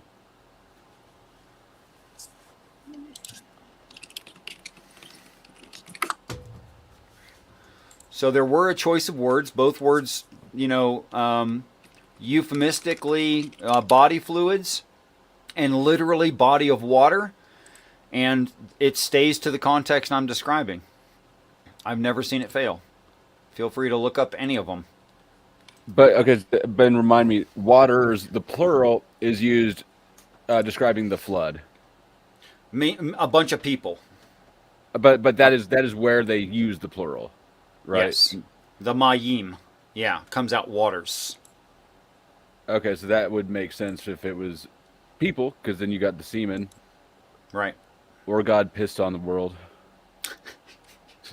All you people have getting on my nerves. Let's not get too weird here. Come on now. It's a G-rated show. Is it? I think we're past that. Yeah, we're well past that, but that's okay. I do rate these as 18 and above, in some kind of an effort to keep kids out of here. I mean, we're just watching worse things on TikTok. You might as well not limit yourself that way. Yeah, the Garden of Eden is actually Cerberus brought up, Genesis 2:10. The idea for idea translation that I've done that part of it. Let me bring up another one so I don't have to change where that one is. I'll bring up another copy of the Coherent Bible. Let me do that. Sorry, it's taking a minute. And StreamYard and present. Share screen. Coherent Bible. Share. Alright, cool. And 2:10. Check this out. 2:20, 2:19, where'd 2:10 go? Oh, that's right. I skipped 2:10 and stuck it back in later. 2:7. Because they skipped forward, and I thought Americans don't like that. So I took the skip forward part and put it at the beginning. 2:10. And a radiant flood of waters went out into Eden delight of Jehovah to refresh the garden eastward, and from it there it was parted and became into four principles. The first principle is scattered increase. That is, compared to heaven, we're scattered out of heaven for an increase, which returned the whole land of, in the translation it reads Havilah, but Havilah means a travailing circle, which the Bible calls the earth a travailing circle more than once, where there is shimmering water and fair weather. That is, on the earth is shimmering water and fair weather, or at least we started with shimmering water. We're trying to destroy that, microplastics, etc. And the shimmering water and fair weather of that land good. It is a pearl divided, and there are pale building block, meaning family building blocks, And the name of the second principal thing is called bursting forth to draw up. That is, we burst forth in population to be drawn up into heaven. And it goes on like that, describing the whole planet. So if the argument is something like it uses the word waters to describe a river, no it doesn't. It uses the word waters again to talk about the population of Eden, i.e. the earth. Okay, I have something else I want you to look at, because the word waters in Revelation 17:15, verse 15, where the angel describes it as people, it is a different water for waters. It is Hudor. That's because it's a Greek word referring to a Hebrew word. Let me ask you, Sarah, do you think the New Testament describes Greek religion? I've seen you ask this question a bunch of times. I know your answer. I mean, it obviously doesn't, right? Like, where's Zeus? Right. Okay, so it's talking about late Hebrew time frame, early Christian time frame, about that time frame right there, right? Like less than 1000 CE. That's what we're talking about here in the New Testament. It's written in Greek because Greek was the popular educated person's language, like English is now and French was. Right? I understand. New Testament's Greek, Old Testament's Hebrew. But you can't look at the Greek word and go, oh, that's not referring to Hebrew Mayim. What are your thoughts on Strong's Concordance and his translations? It's literally a translation of word for word. It's not. There's no opinions in it. It's a concordance. It doesn't tell you how to read it. So when he maps them out, right? But when he maps the numbers out, do you correlate them that way at all? What do you mean when he maps the numbers out? What? I don't understand that idea. Okay. So each one, I look at the interlinear. So there's a number associated. Yeah. So the number for waters in this one is 5204. It's G5204, right? 5204 for Hudor. It's got a G at the beginning of it. I don't see a G, but okay. In the Strong's numbers, there's no G? Really? No. I don't know why they left it off, but go ahead. And then in Genesis 6, I have the same word that you already described, the Mayim. Yeah. But that is number, where'd that go? 4325. What do you think is more likely? There was a word water, and then there was a word waters in the Hebrew, and then when they wrote it in the Greek, they mistook one for the other, or they spelled it waters on purpose because the word mayim in the Hebrew is waters. So it's an accident or it's on purpose. I mean, we can assume either way. You could assume either way, but, it's like asking, do you think they were serious scholars? I think they were serious scholars, that they kept it word for word. They'd have to be competent and translating in good faith too, which I don't know who translated which version, anyone's using, but I'm pretty sure that I don't trust the Catholic Church's good faith, and they did a lot. I don't either. No, they fucked everything up. I also don't trust the Jehovah's Witness Church, the Southern Baptist Church, and their translation. I don't trust any of that. But luckily, we have the Greek lex, we have the Masoretic text, we have those things. And so many copies of it that we can say, okay, these were the words that were there. So I'm pretty happy with that.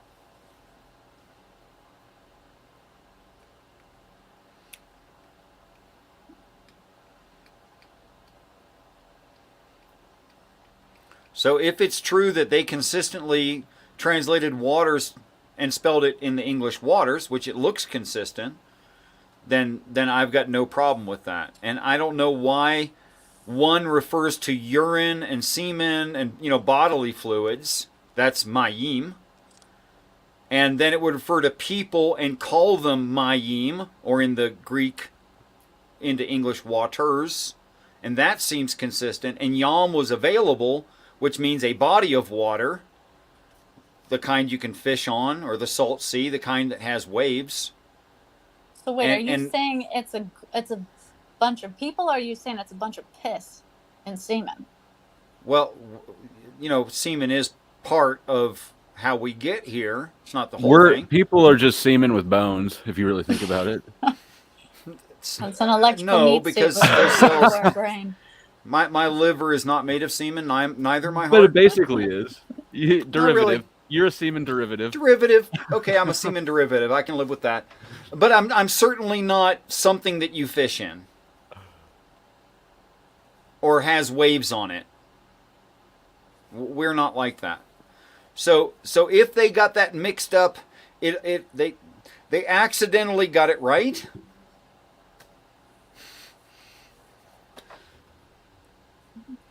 Peace and respect, Herr Serb. Yeah. Yeah. I just want to say, how dare you people? He says, Wow. I am not, after the semen and bones thing, he says, I'm not something you fish in. No one said giggity. I was thinking more about the waves Okay. comment, because I was about to make a fat joke there, and then I was like, no, he's trying to make it like not this. I'm not trying to devolve it into Taylor's immature display of fat jokes, penis jokes. It might have worked really well. It might have hit real good. I can't tell, man. You didn't do the joke. I know. Don Willis, peace and respect.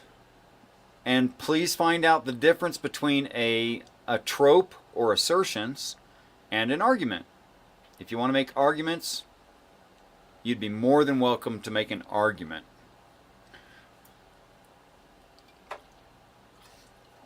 But writing things in the chat like God is real, love is the answer is the same as me sitting here and going, nuh-uh, nuh-uh.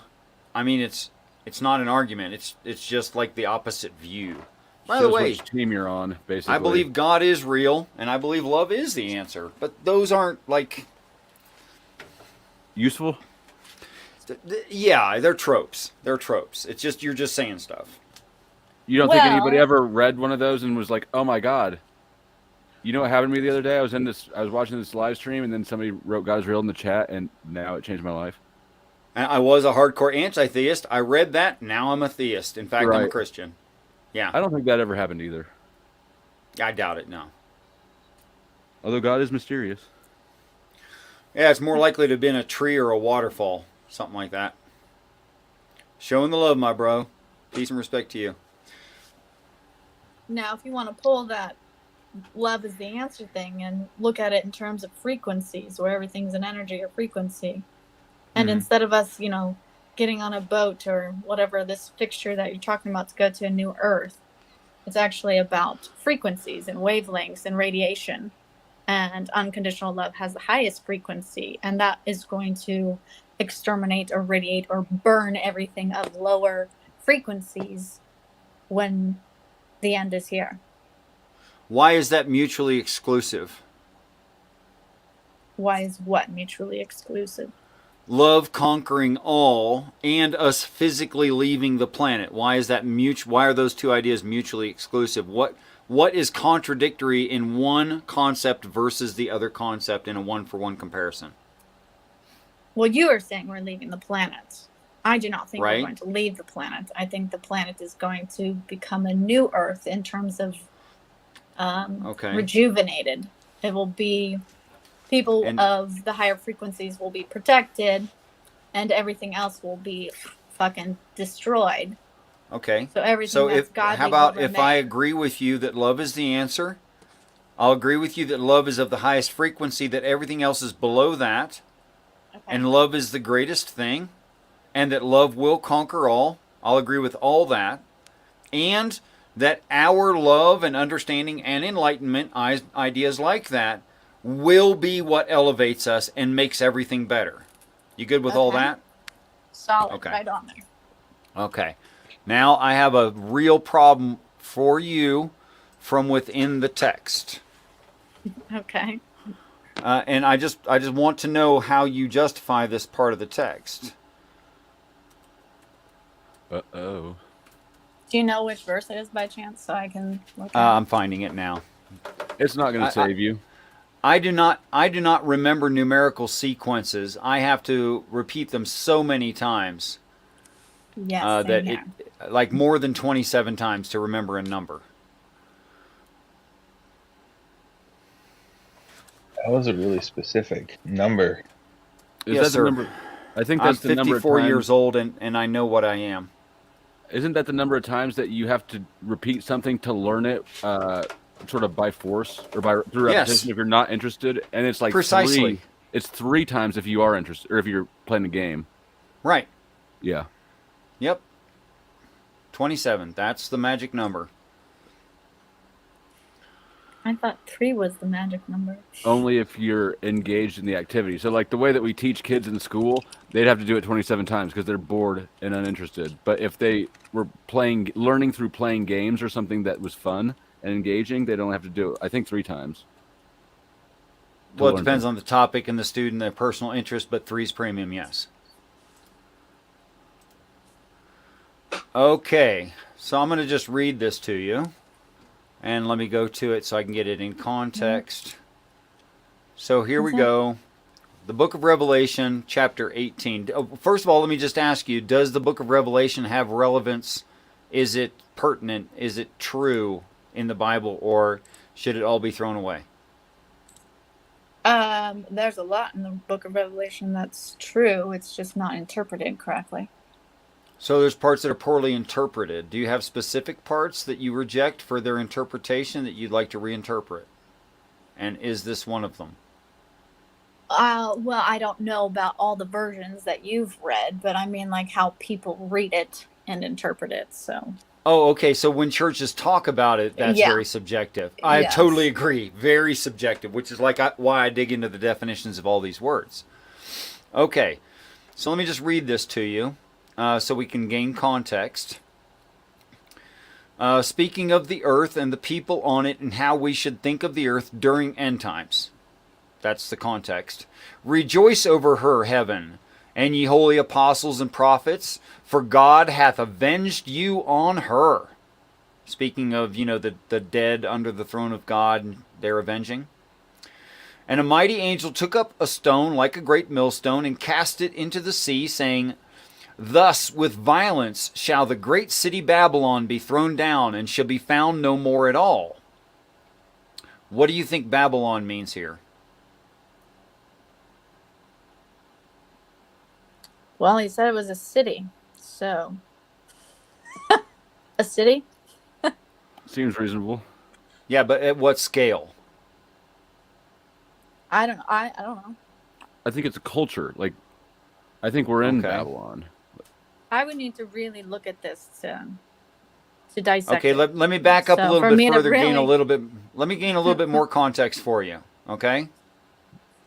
Let's see. Where's the beginning of that? Standing afar off for the fear of her torment, saying, Alas, alas, the great city Babylon, that mighty city, for in 1 hour is thy judgment come, and the merchants of the earth shall weep and mourn over her. Her who? Her Babylon. For no man buyeth their merchandise any more. No man.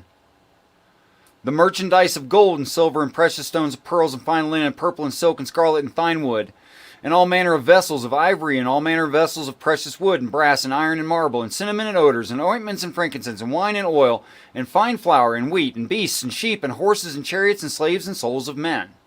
And the fruits that thy soul lusted after are departed from thee, and all the things which were dainty and goodly and are departed from thee, and thou shalt find them no more at all. The merchants of these things, which were made rich by her, shall stand afar off from the fear of her torment, weeping and wailing, and saying, Alas, alas, the great city that was clothed in fine linen, and purple and scarlet, and decked with gold, and precious stones and pearls. For in 1 hour so great riches is come to naught. And every shipmaster, wait a minute, there's no ships downtown. You think it's Earth? And every shipmaster of the company of the ships, and the sailors, and the many as trade by sea, stood afar off, and cried when they saw the smoke of her burning, saying, What city like unto this great city? And they cast dust on their heads, and cried, weeping and wailing, saying, Alas, alas, the great city. Which great city? Babylon. Wherein were made rich, and all that had ships and seas by reason of her costliness. For in 1 hour she is made desolate. Wait, there's no ships downtown. Rejoice over her, thou heaven, and holy apostles and prophets, for God hath avenged you on her. And a mighty angel took up a millstone and cast it into the sea, saying, Thus with violence shall the great city Babylon be thrown down, and shall be found no more at all. And the voice of the harpers and the musicians, and here's the part. Okay, can we say that the great city Babylon is what? Earth. It's the whole earth. Because it talks about everyone with a seagoing vessel losing their business. There is no city at sea. Okay? So Babylon means the whole of the planet. There are ports on the coast In cities, where the biggest absolutely. cities are. That's absolutely true. So it makes sense that if it was just a nation, then that would still hold that the richest people would be able to kind of get out on their boats. Yes, the wealthiest would be able to, but this is talking about them not being able to get out on their boats. Okay. Right? I And must have losing heard their it wrong, yeah. business. Okay. And here's the part that I think a person who thinks the earth should be restored should have a problem with. Okay, let me start at 21. Okay, found no more at all. And then the continuation of that. And the voice of the harpers and musicians and pipers and trumpeters shall be heard no more at all in thee, and no craftsman of whatever craft shall be found any more in thee, and the sound of a millstone shall be heard no more at all in thee, and the light of a candle shall shine no more at all in thee, and the voice of the bridegroom and of the bride shall be heard no more at all in thee. For thy merchants were great men of the earth, and for by their sorceries were all nations deceived. And in her was found the blood of the prophets and the saints, and of all that were slain upon the earth. In one city, Babylon, all the blood. I have a question. Do you know when Revelation was written? It's late. Huh? It's not late in the evening today. It's late. It's a later book. It's a later writing, yeah. Okay. But like how It's much? very- I knew that, but It's at least post Daniel. Revelation's the last book of the Bible, right? They put it at the end of it, yes. So it was presumably written after the Gospels. No, It wasn't. no. It doesn't mean that. Really? No, they do not think it's chronologically after the Gospels, no. And they think that because of the way that it's written in the Greek and what would been, because they try to get it down to a 50 or 100 year time frame by the style of writing. Okay? They think this is an Old Testament book? Or like No. a before No, it's Jesus New book? Testament. It's Oh, John. No, it's New sorry, I said that Testament. wrong. But it was prior to Jesus. No. Well, like I said, they can only nail it down to about 100 years. So after that, it's like, what does it say? Well, it says the temple was destroyed. When was the temple destroyed? Temple was destroyed 70 AD. If the temple was already destroyed, it has to be before 70 AD. It has to be after 70 AD. You see, they do it like that. Okay. So, I mean, some of it's kind of guessworky, which is why you'll have scholars disagree on those things. Which book came before which book? It's just so different from the rest of the Bible. That Well, I think it's a, let me see, how could I say that? A deeply poetic and hyperbolic expression of end times, which not a whole lot of people would disagree with that. So I'm not exactly fringe saying it. So Sarah, what do you think of those verses where never again will there be at all? I mean, how thorough do you need never again at all? forever. Wait, no, they covered that. Never mind. Well, I just never read it as Earth representing, or Babylon meaning Earth. But a So singular for city. me to actually go through this and reframe everything in my head that I've already thought is going to take longer than 2 seconds. Okay. Well, no, that's fair. That's totally fair. And let me say, you didn't immediately freak out and start screaming at me because I disagree with you. And I think you're trying to be honest and saying, I'll think about it. I'll look at it again, which is the best anyone could ask for. Okay. Yeah. I mean, that really was a perfect response. It was. And I've never heard anybody give you that response ever.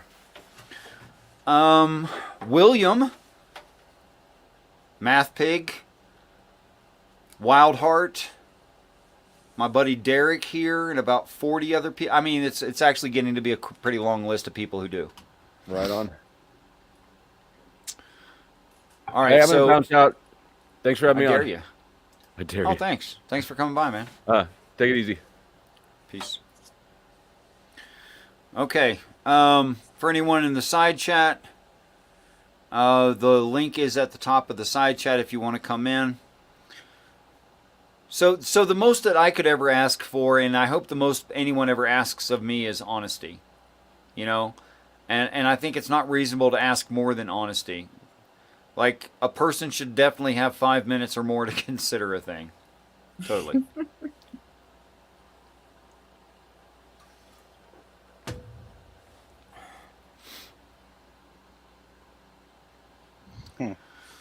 Let's see. Let me glaze through. Go ahead. I Speak. just come to the conclusion that Eden is a mountain. And you came to that how? Well, that one Genesis verse I posted is 2:10. It talks about how the river comes out of Eden to water the garden, Yeah. and then breaks into 4. Well, Yeah. there's only 2 sources of water on the earth that wouldn't come from, like, if you're not going to mention a lake, right? I don't see a lake there or anything. And the only places where rivers start then is out of mountains.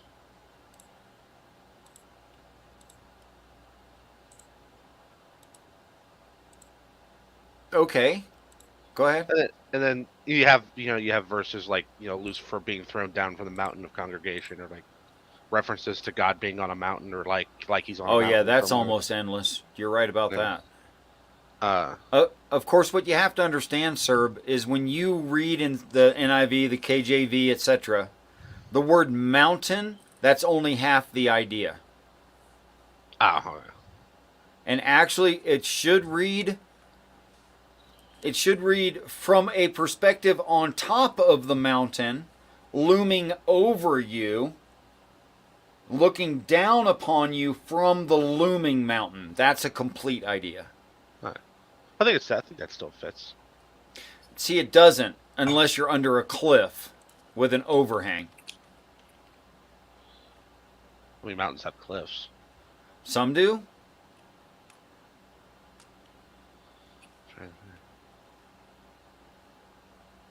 You can even have some mountains that have an overhang where you could literally be like someone could look over the edge of the cliff and look down at the top of your head, which is what definitionally it has to be able to do. And I'm getting this image in my head that I'm trying to put all this together, right? And then, Adam and Eve gets thrown out of the garden. No, But quit being such a Christian. That's wrong. well, I'm just taking the text as written in the translation. No, you're not. Okay, There is no kicked out anywhere in the text. You're right. That's a paraphrase. Okay, They get removed from the garden in some fashion. that's accurate. Through the east entrance. And for some reason, it makes a note of saying the east entrance. Right, because heaven is in the east, arrives from the east, right? Because it's the sign of Libra, the balances, the judge. He comes from the balances and the judge. That's why he's called the judge. And he comes from the east. So, of course, the garden is westward of heaven, and heaven is eastward. You have to leave eastward out of the garden to go into heaven. Yeah. Well, is that what it is? Yep, that's why. Is there a reference to heaven being in the west entrance? Why would heaven be in the west entrance? It never is. It's always east. Eden is westward of heaven. But when you leave Eden, you have to leave eastward, which would be the direction toward heaven.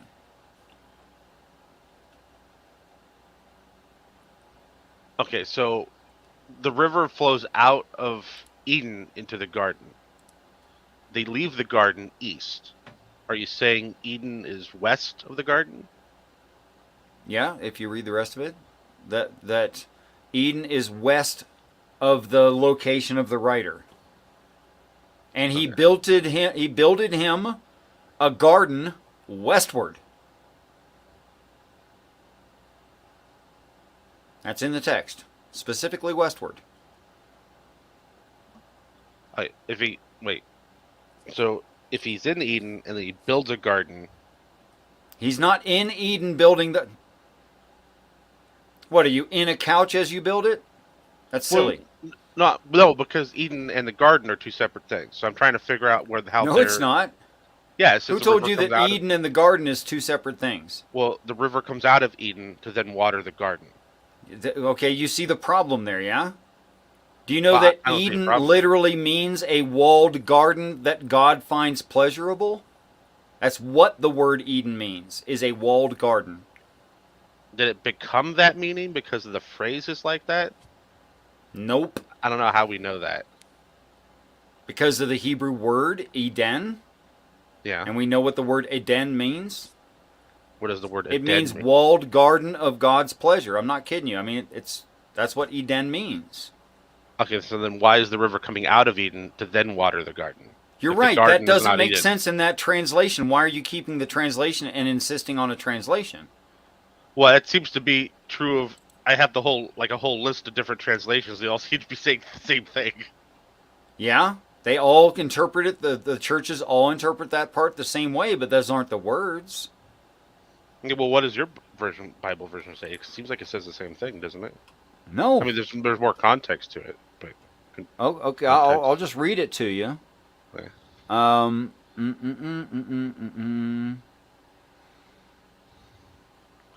And the Jehovah angels formed mankind of the pulverized debris from the existent Adam and breathed into his nostrils, which that's not sexist, it means male and female, the breath of life through a woman in birth pangs. They left that out of the translation completely. In other words, born, in a naturalistic kind of way. And mankind became a fully living soul. Babies do that. And the Jehovah angels had planted, past tense, a garden eastward in Eden. And there they emplaced the man whom they had formed. And out of the ground made the Jehovah angels to grow every tree that is pleasant to the sight and good for food, and tree of life also in the midst of the garden, and the tree of knowledge of good and evil. And a radiant flood of waters went out into Eden delight of Jehovah to refresh the garden eastward. This is talking about populace. And from there it was parted, and it became into 4 principles, not 4 rivers. That's bad. The name of the first principle is a principle of forming an earth. Like, why do it? What's the principle? The principle is scattered for increase, which is a translation of the first word that you read there in, like, whatever it says. I think that's, what is that? The first river encompasses. What does it read in the King James? I don't know about the King James. I know the name starts with a P. It's like Pishon. Pishon. Okay. It's Pishon. Pishon literally means scattered increase. And then Heshon, which is whole land of Pishon, that's Havilah. Havilah means travailing circle, as in a circle on which you travail. Where there is shimmering water and fair weather, which got translated into gold, and the gold is good. I don't know how. And the shimmering water and fair weather of that land is good. And it is a pearl divided. That's, what is that, Havilah right there or whatever. And there are pale family building blocks. It doesn't say onyx stones. It says pink family building blocks. And to say onyx stone is quite a stretch. And the name of the second principle, or the second reasoning, is bursting forth to be drawn up. And that same encompasses the whole land of those in darkness. That is, those in darkness are bursting forth to be drawn up. As a whole, that's encompassed. That's all of them. And the name of the third principle, reason, is rapid ancients went eastward and took a successful step. And the fourth principal thing is breaking forth in fruitfulness. That's the word Euphrates. It's not describing rivers. Well, yeah. Well, it sounds like, mountain, but it's the perspective of overlooking and looking down. Right, heaven's perspective. That's what I said. Yeah, and it seems like, I mean, I've heard people reference like the Eden only has one entrance, and it's through the mother, What? through the mother's womb. Something Eden like that. has one entrance, and that's through the mother's womb. People only exit mother's wombs. Yeah, but you're entering Eden, leaving the mother. That's what the saying is. Well, everybody who was here was born. I'll agree with that. And it seems to be sort of what that's getting at, as far as how I'm listening to it. That's Or fine. how I have no hearing. problem with humans are born. Yes, I'm wondering, is it just one giant metaphor for women give birth? Well, it's definitely true that everyone here was born of a woman. So we have the answer to what a woman is in the Bible. Okay.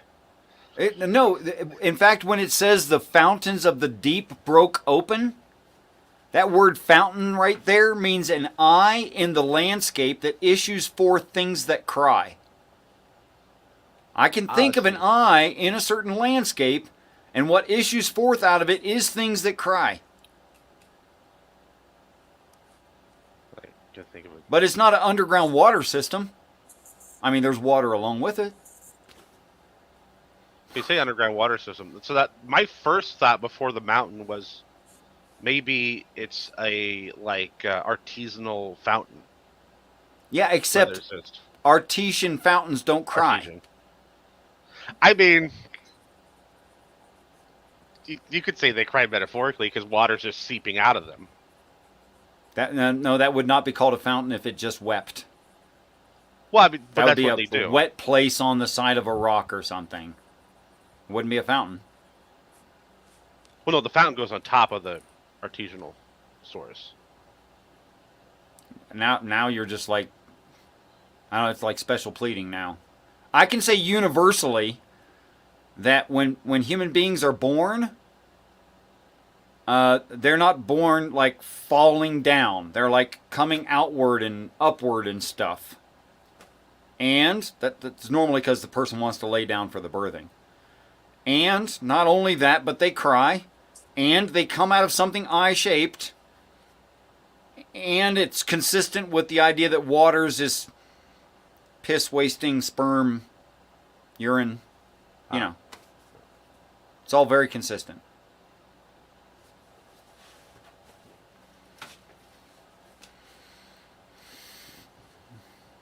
Like you never see the Bible say, and water burst forth. Yam. Nope. Never says it. Not once. It's always Mayim. Wait. So are you saying that the Bible is calling a woman's genitals God's delight? No, but that's how humans get into God's delight, is through the birthing system. Pretty sure all of us did.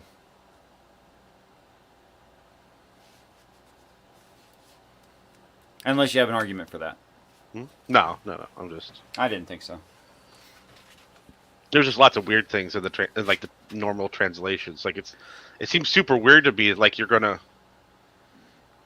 A lot of people think that the garden and Eden are the exact same thing, even though it says here that they're not. I know. And then it's going to specifically say that the only entrance that it's guarded is the east entrance, which implies. What do you mean guarded? Where does it say that the entrance is guarded? He sets the cherubim. Does it say guarded? What does it say about the cherubim? Let's see. This one. It says to keep the way. Doesn't say anything about blocking the way. That's a Christian concept that is not there. Well, I've been reading the New Revised Standard version. Yeah, I've been told that's what scholars reference the most. So that's why I'm just trying to go off of. What do you mean it's what scholars reference the most? What do you mean? It's been said that that's the most common reference source in scholarship. Okay. I'm not sure that's a great idea, even if it's popular. I don't know if it is either, but I mean, if I'm going to go off just one without having my own preference, that's just like, okay, I'm just. I want to read that, what I just read. I want to read that in the translation you're talking about. Yeah, because So- it says he So we're drove long out about what? Genesis what? with the actual the guarding from the cherubim is Genesis 3:24. Okay, let me get that. Wow, breathe on Mike. That was loud. Okie dokie. And you said what translation did you call that? The New Revised Standard Version. It's the NRSV. NRS? Yeah, that's see it. that's the first version, and then there's the new one where they, I think they included rabbis when they did the new version. Okay, just tell me the name of it, man. The NRSV. NRSV. That's not Yeah. one of the options on. Yeah, I think it's still copywritten, so you might just try the RSV. Okay, I've got RSV. Great. And you have to hit the go button as well. There should be very little differences between the two. Okay, so 324 reads. See, but the translation is not the what matters. That's wrong way to think of it. Oh, the translation. It's a good Who cares? He drove out the man, and at the east of the Garden of Eden, he placed the cherubim and a flaming sword. They threw a comma in there, which turned every way to guard the way of the tree of... Man, that's crappy. Can I tell you what this actually reads? Here's what it actually reads. Garas Adama Garas Sakan Kadim Gan Eden Sakan Kerub Et Hereb Lahat Hereb Hapak Samar Derek Es Hey. All right, so let me go back up to the word guard. In this translation, it reads guard. That's actually the Hebrew 8104 shamar, which is a root word, primitive root. And it does not read to guard, it says to hedge about. So you can translate as the idea of guarding to that it's hedged about, but generally to protect, to attend to be ward, to be circumspect, to take heed of self. A keeper, a self, mark, to look narrowly, observe, preserve, regard, reserve, save, self, sure that, sure lay, wait for, watch man. Okay? So it's not the idea of blocking as much as it is preservation. So it should read like to preserve the way, not to block the way. You see my point? Well, yeah, I see what you mean. But there are. I mean, you could take many of those words that you read as defending from. Yes, defending from something else. So I got a question. Since we have Jewish commentary going back to basically as far as canonization, right, of the Jewish text, and I mean all those people spoke Hebrew, right? Why is it that your translation is so different from their understanding of it? Because I'm not a religious person. I don't have a church doctrine to follow.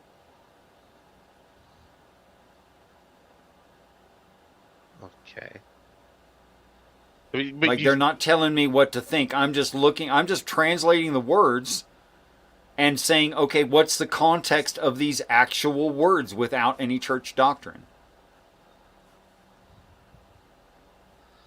No. Let me read some of this to you. I did like a compilation translation of this, and I even bothered to do a drawing. So if I if I write out the words that we just went over, all of them, without the conjunctions that they stuck in there for the English, it is talking about the rivers, right? Scattered for increase, a travailing circle, where is shimmering water and fair weather, a pearl divided, where pale family building blocks bursting forth to be drawn up, those in darkness breaking forth in fruitfulness. Okay? And outside of that, a flaming sword which turned all directions, that marked the way to the tree of life. Oh, let me do this.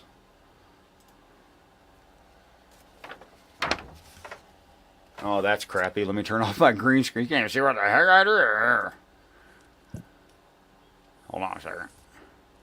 Turn off the green screen. There. There you go.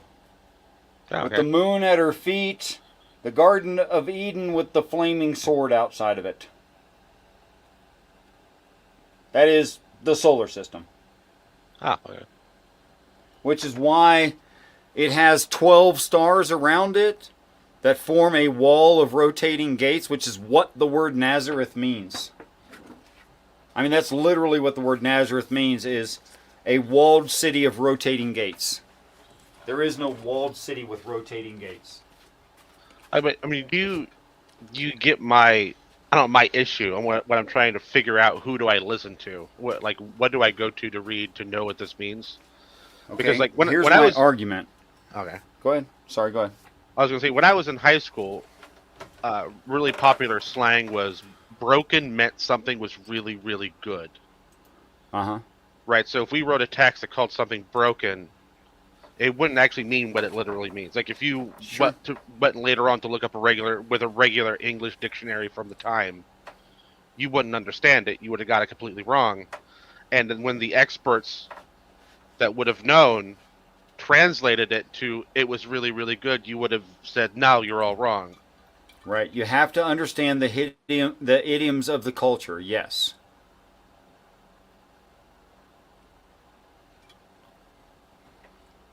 And wouldn't a lot of the idioms be religious idioms? Actually, the Old Testament idioms all the way through, which you know that Jews don't like to change stuff, right? Remain the same even to this day. They have the same idioms. Since the Masoretic text, they don't like to change things. But yeah. Fair enough. Anyway, all through the New Testament, all through the Old Testament, they don't like to change stuff. Yeah. Fair? Okay. Yeah. I'm using the Hebrew idioms. But those are in the words. Those are in the definitions. I think they're super clear. They stand out like a sore thumb. But when it seems like you're translating it for word, though. Idea for idea, not word for word. So you don't just word look for up word, word you look is the up whole wrong way to go. phrases. What's that? So when you go to the Hebrew, you're not just looking up a word; you're looking up like a whole phrase to find the meaning. Well, the words are phrases, most of them. Like the word stone, and I could give like endless examples of this through the Bible. The stone that the builder has thrown away has become the cornerstone. What's that talking about? A rock? No, it's talking about Jesus. Right? You have become a stumbling block. What's that talking about? A big rock in your path? No, someone who's leading you away from the truth because they're full of shit. In fact, it's not very often that the word rock means a literal rock. It almost never does, because it's a spiritual book talking about spiritual things. It's not talking about people tripping over stuff. Not at all. Like, why is that even a spiritual message? Oh, and Joshua tripped over a rock. Who cares? You know? But the idea of the word bane is literally a building block. Well, what do you mean by a building block? What kind of building block? The kind that you build a structure with? Yeah. What's that structure? A family.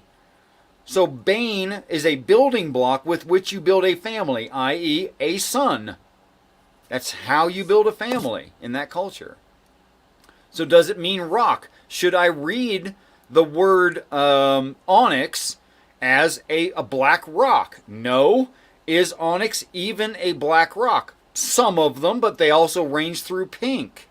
Isn't it interesting that to describe sun, the way that you build a family, it talked about a rock that goes from variations of dark black all the way through pink in sardonyx. What an interesting stone to use. Because it's talking about humans, not rocks. Yeah. So when they translated it onyx stone, and you look at it and it's talking about why it's valuable, and oh, there's the onyx. Do you know how useless onyx stone is, except for as a cutting tool? Like, we don't use onyx for anything. It's way too brittle. Oh, the land has lots of onyx. And people think it's a rock when they read the King James. That's dumb. Wait, didn't you? But in your coherent Bible translation, you got rid of the word onyx. Right, I wrote what they mean by onyx. Family building block stones that range from black all the way. I didn't write that range from black to pink, but it does. I mean, if you know what onyx is. But yeah, if you know You what already know onyx that. is, then you don't need that part. Right. So I didn't write it in, and that would have been interjecting an idea. Whereas the idea of the building block stone, or bane, or sun, that's definitely there. Why they made it a freaking rock, I don't know. But I bet you the Jews don't read that as a rock. Oh no, I know they don't. Okay. I'm very familiar with building metaphors. Right on. So, you know, that I've never had an Orthodox. I've spoken to a few Orthodox Jew and even some philosophical non-practicing Jews, and some philosophical practicing Jews for that matter. And when I say, well, what doesn't this word mean this idiom, and doesn't that, you know, encapsulate this total idea? I've never had an argument. I've never had one say no.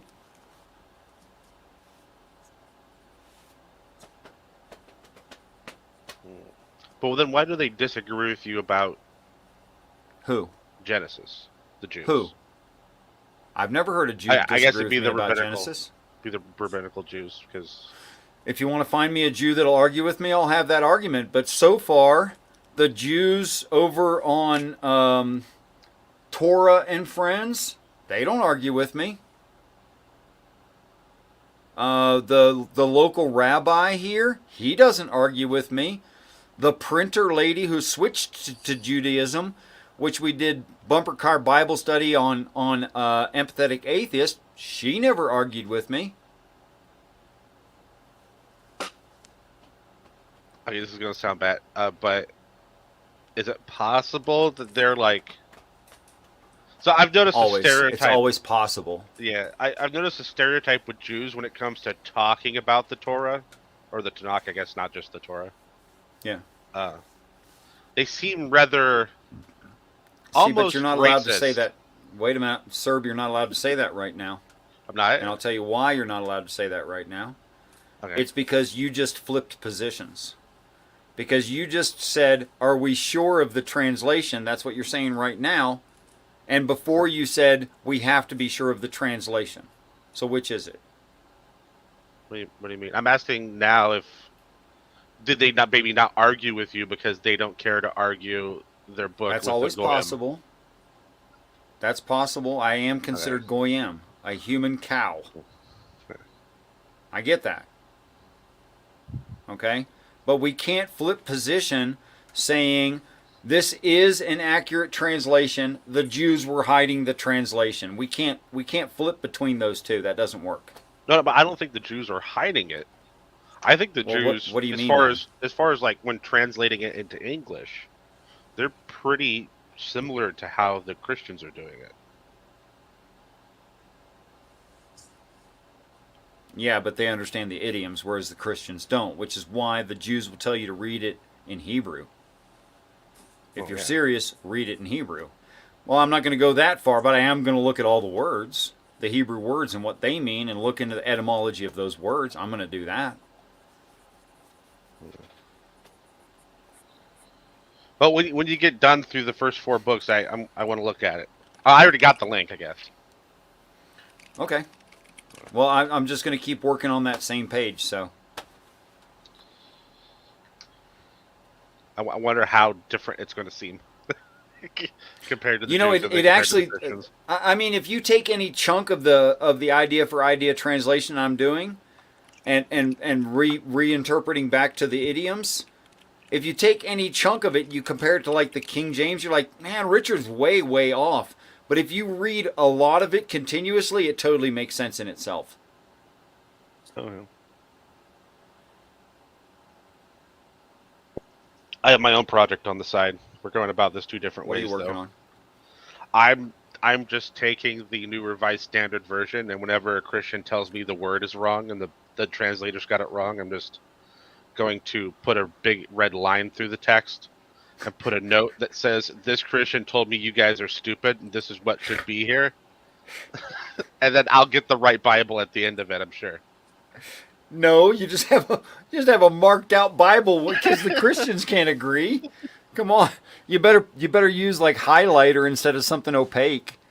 No, I mean I'm doing it on a text file, right? So I can put the red line through it in the text file. Okay, cool. And then have the note Great. on the side. Yeah, I think they charge like $40 for one of these books. I wouldn't pay $40 to just ruin it for this gag. Yeah. Law of Faith commented, "I'm a Jew and I don't dye my beard. I know that not all Jews dye their beard red, but of Jews, when they get old and it turns gray, that do dye their beard, they all dye it red. That's the tradition. And I've gone gray and I dye mine red." Yeah, besides, I can be me. Nothing wrong with me dyeing my beard. Yeah. So there. And I think red hides any sort of gray hairs rather well that you like miss or roots or anything. It does okay. It does okay. But more important, Jesus is called the he ass, and in the definition of he ass is that it has red hair. Okay? And then further, there's a reference to a red heifer, which is also referring to Jesus, and it has to have red hair. All right? So there's more than one occasion where it requires that Jesus has red hair, so I consider this an homage. What was it? There was I'm forgetting the name of them, but there is another group of humans, not Homo sapiens sapiens, but similar. Something else. That was still around when humans were around and when Neanderthals were around and when the Hobbit people were around.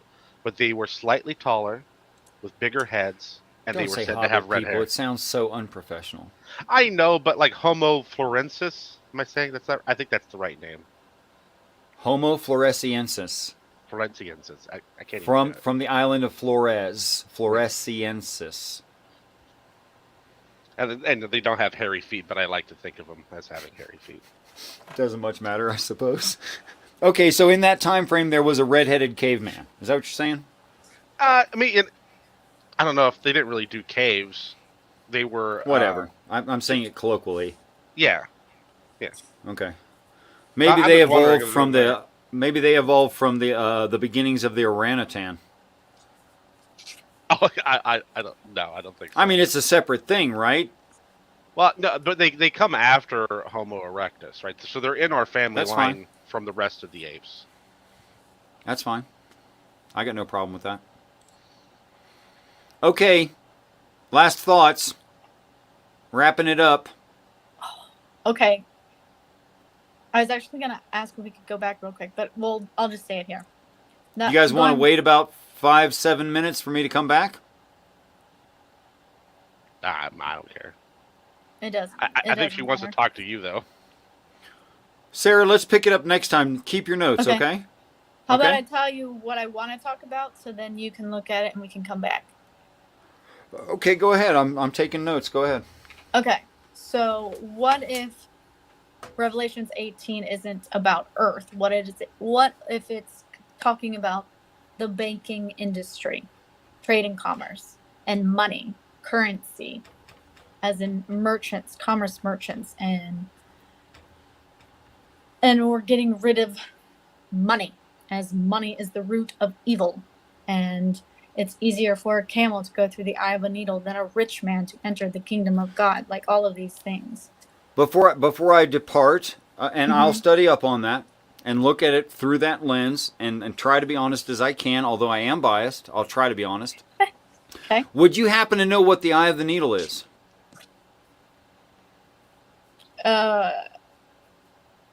I mean, I'm literally picturing a needle, so I'm guessing that's not what you're going to tell me. So what do you mean by that? It happens to be true that I am a military service member. I am a veteran of Desert Storm. What do I mean by that? I mean, I have been in the peninsula. I have been to Arabia. I have seen the actual structures. Why is that important? There is a common architectural structure, which you'll recognize as soon as I do it. That shape, right? Now that shape right there, maybe I should move it down a little bit. That shape right there, you'll see as tops of buildings in Russia and the Arabic nation. You'll see it everywhere, right? You recognize that shape? Yeah? Okay. Do you know what that is? That's called the eye of the needle. You know why? It's because it was the entranceway in city walls. And you have to go through it. You have to thread yourself through the eye of the needle. Why is it shaped like that? It's a camel with no saddle and no rider. Do you see the camel? The camelback? Here's its gut and its legs, my thumbs, right? And then the fat of the camel, the wide part, and then the hump on its back. So the idea was you make that hole the size of an adult camel, which the males and females are really close to the same size. And then if someone tries to storm the city on camel, they can't. They have to stop and strip the camel down and then lead it through, and then they can put their stuff back on. Okay. That's what it means to put a camel through the eye of a needle. That's what it means. It's a real pain in the butt. You got to strip the thing completely down, and you certainly ain't going to charge the city. Yeah, this is why it's a rich man. No, it says it's easier for a camel to go through an eye of a needle than for a rich person to enter the kingdom of God. I'm just pointing out it doesn't involve liquefying camels. I didn't think I was liquefying a camel. But basically, it means you have to strip yourself of your riches. Yes. That's what yeah, it that's means. the right idea, right. Yeah. So. And that's hard for a rich person, yeah. Yes, that's what it means. Mm-hmm. But some people, some Christians I've spoke to think of a needle as something this big and the eye being like that big and put a camel through that. It doesn't mean that. Yeah, it almost sounds ridiculous when you say it like that. Yeah, you'd have to liquefy Even the camel, if you really. did think that, basically that just tells me a rich person isn't getting into heaven. That's what that tells It's saying it's hard. Yeah. It's saying it's hard. It's not saying impossible. Yeah, and Sarah, and if you look at architecture from places outside of where camels are common, you'll see a very similar thing. It's literally the same thing, except for it's like the city has the big gate, right? But then the big gate has a small door. Yeah, and that'll be camel shaped, and sometimes in the camel door was another man door, smaller than that. Yeah. Okay. My point of all of this is that money is going to go away. God will provide everything. We will no longer have to be enslaved in their money system. We'll no longer have to be under mortgages, which is basically a death contract. Like that will go away. They'll never have all their fancy shit and all this stuff that they get to buy because they're just overflowing in their money and just ruling over everyone else. I believe heaven is communistic. That sounds like it's going to cause a lot of inflation. Nope. No, there won't be any money. Inflation isn't a problem unless materials are restricted. But you already know that there's more water in outer space than there is on this planet. Oh yeah, I mean, there's more water And on everything some else. moons than there are on this planet. 5/3 as much as we have oceans is the approximated volume of the moon Europa over just the planet Jupiter. Yeah. True story. And no, I didn't invert that. I meant to say 5/3. Yeah.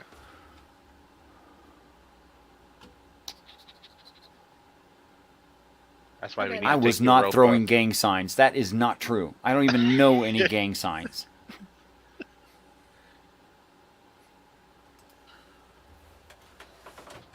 I did see something vaguely west side. I don't even know how to do that. I've actually never seen gang signs my whole life. That's how privileged I've been. I've never seen them in person. I've seen them on like videos on TV. That's as close, but I can't really tell what they're trying to represent. So I mean, I can't even tell how much of it's stylistic and how much of it's perfect. You know, like someone writes the letter W. Do they write two V's touching perfectly? Not usually.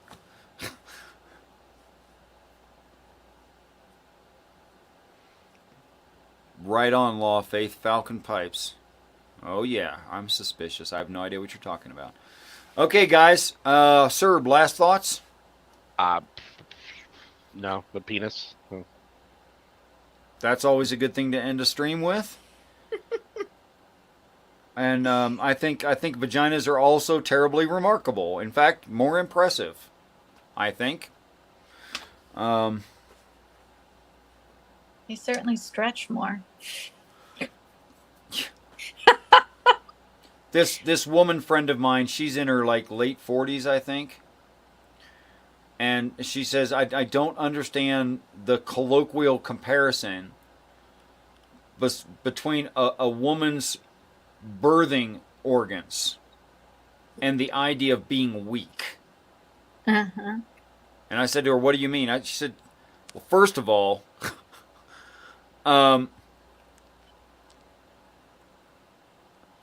what that can handle in actual physical impact is quite impressive.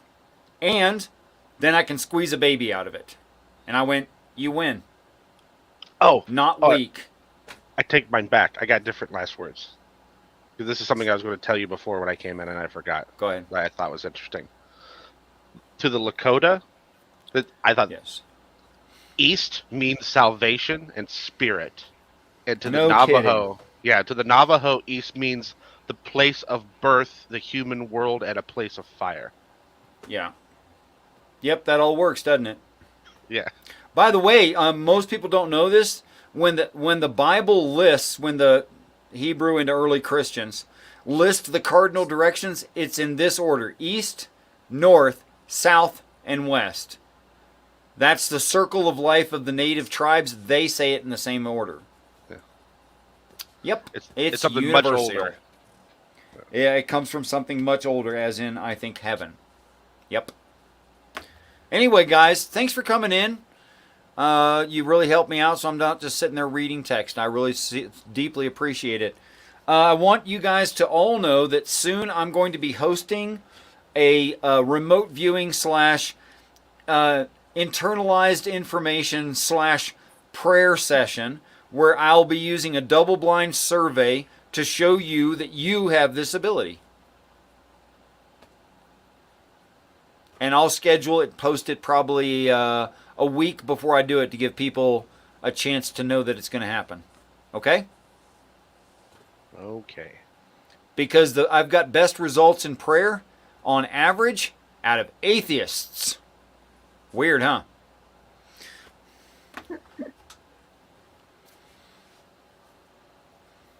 Okay, that's it.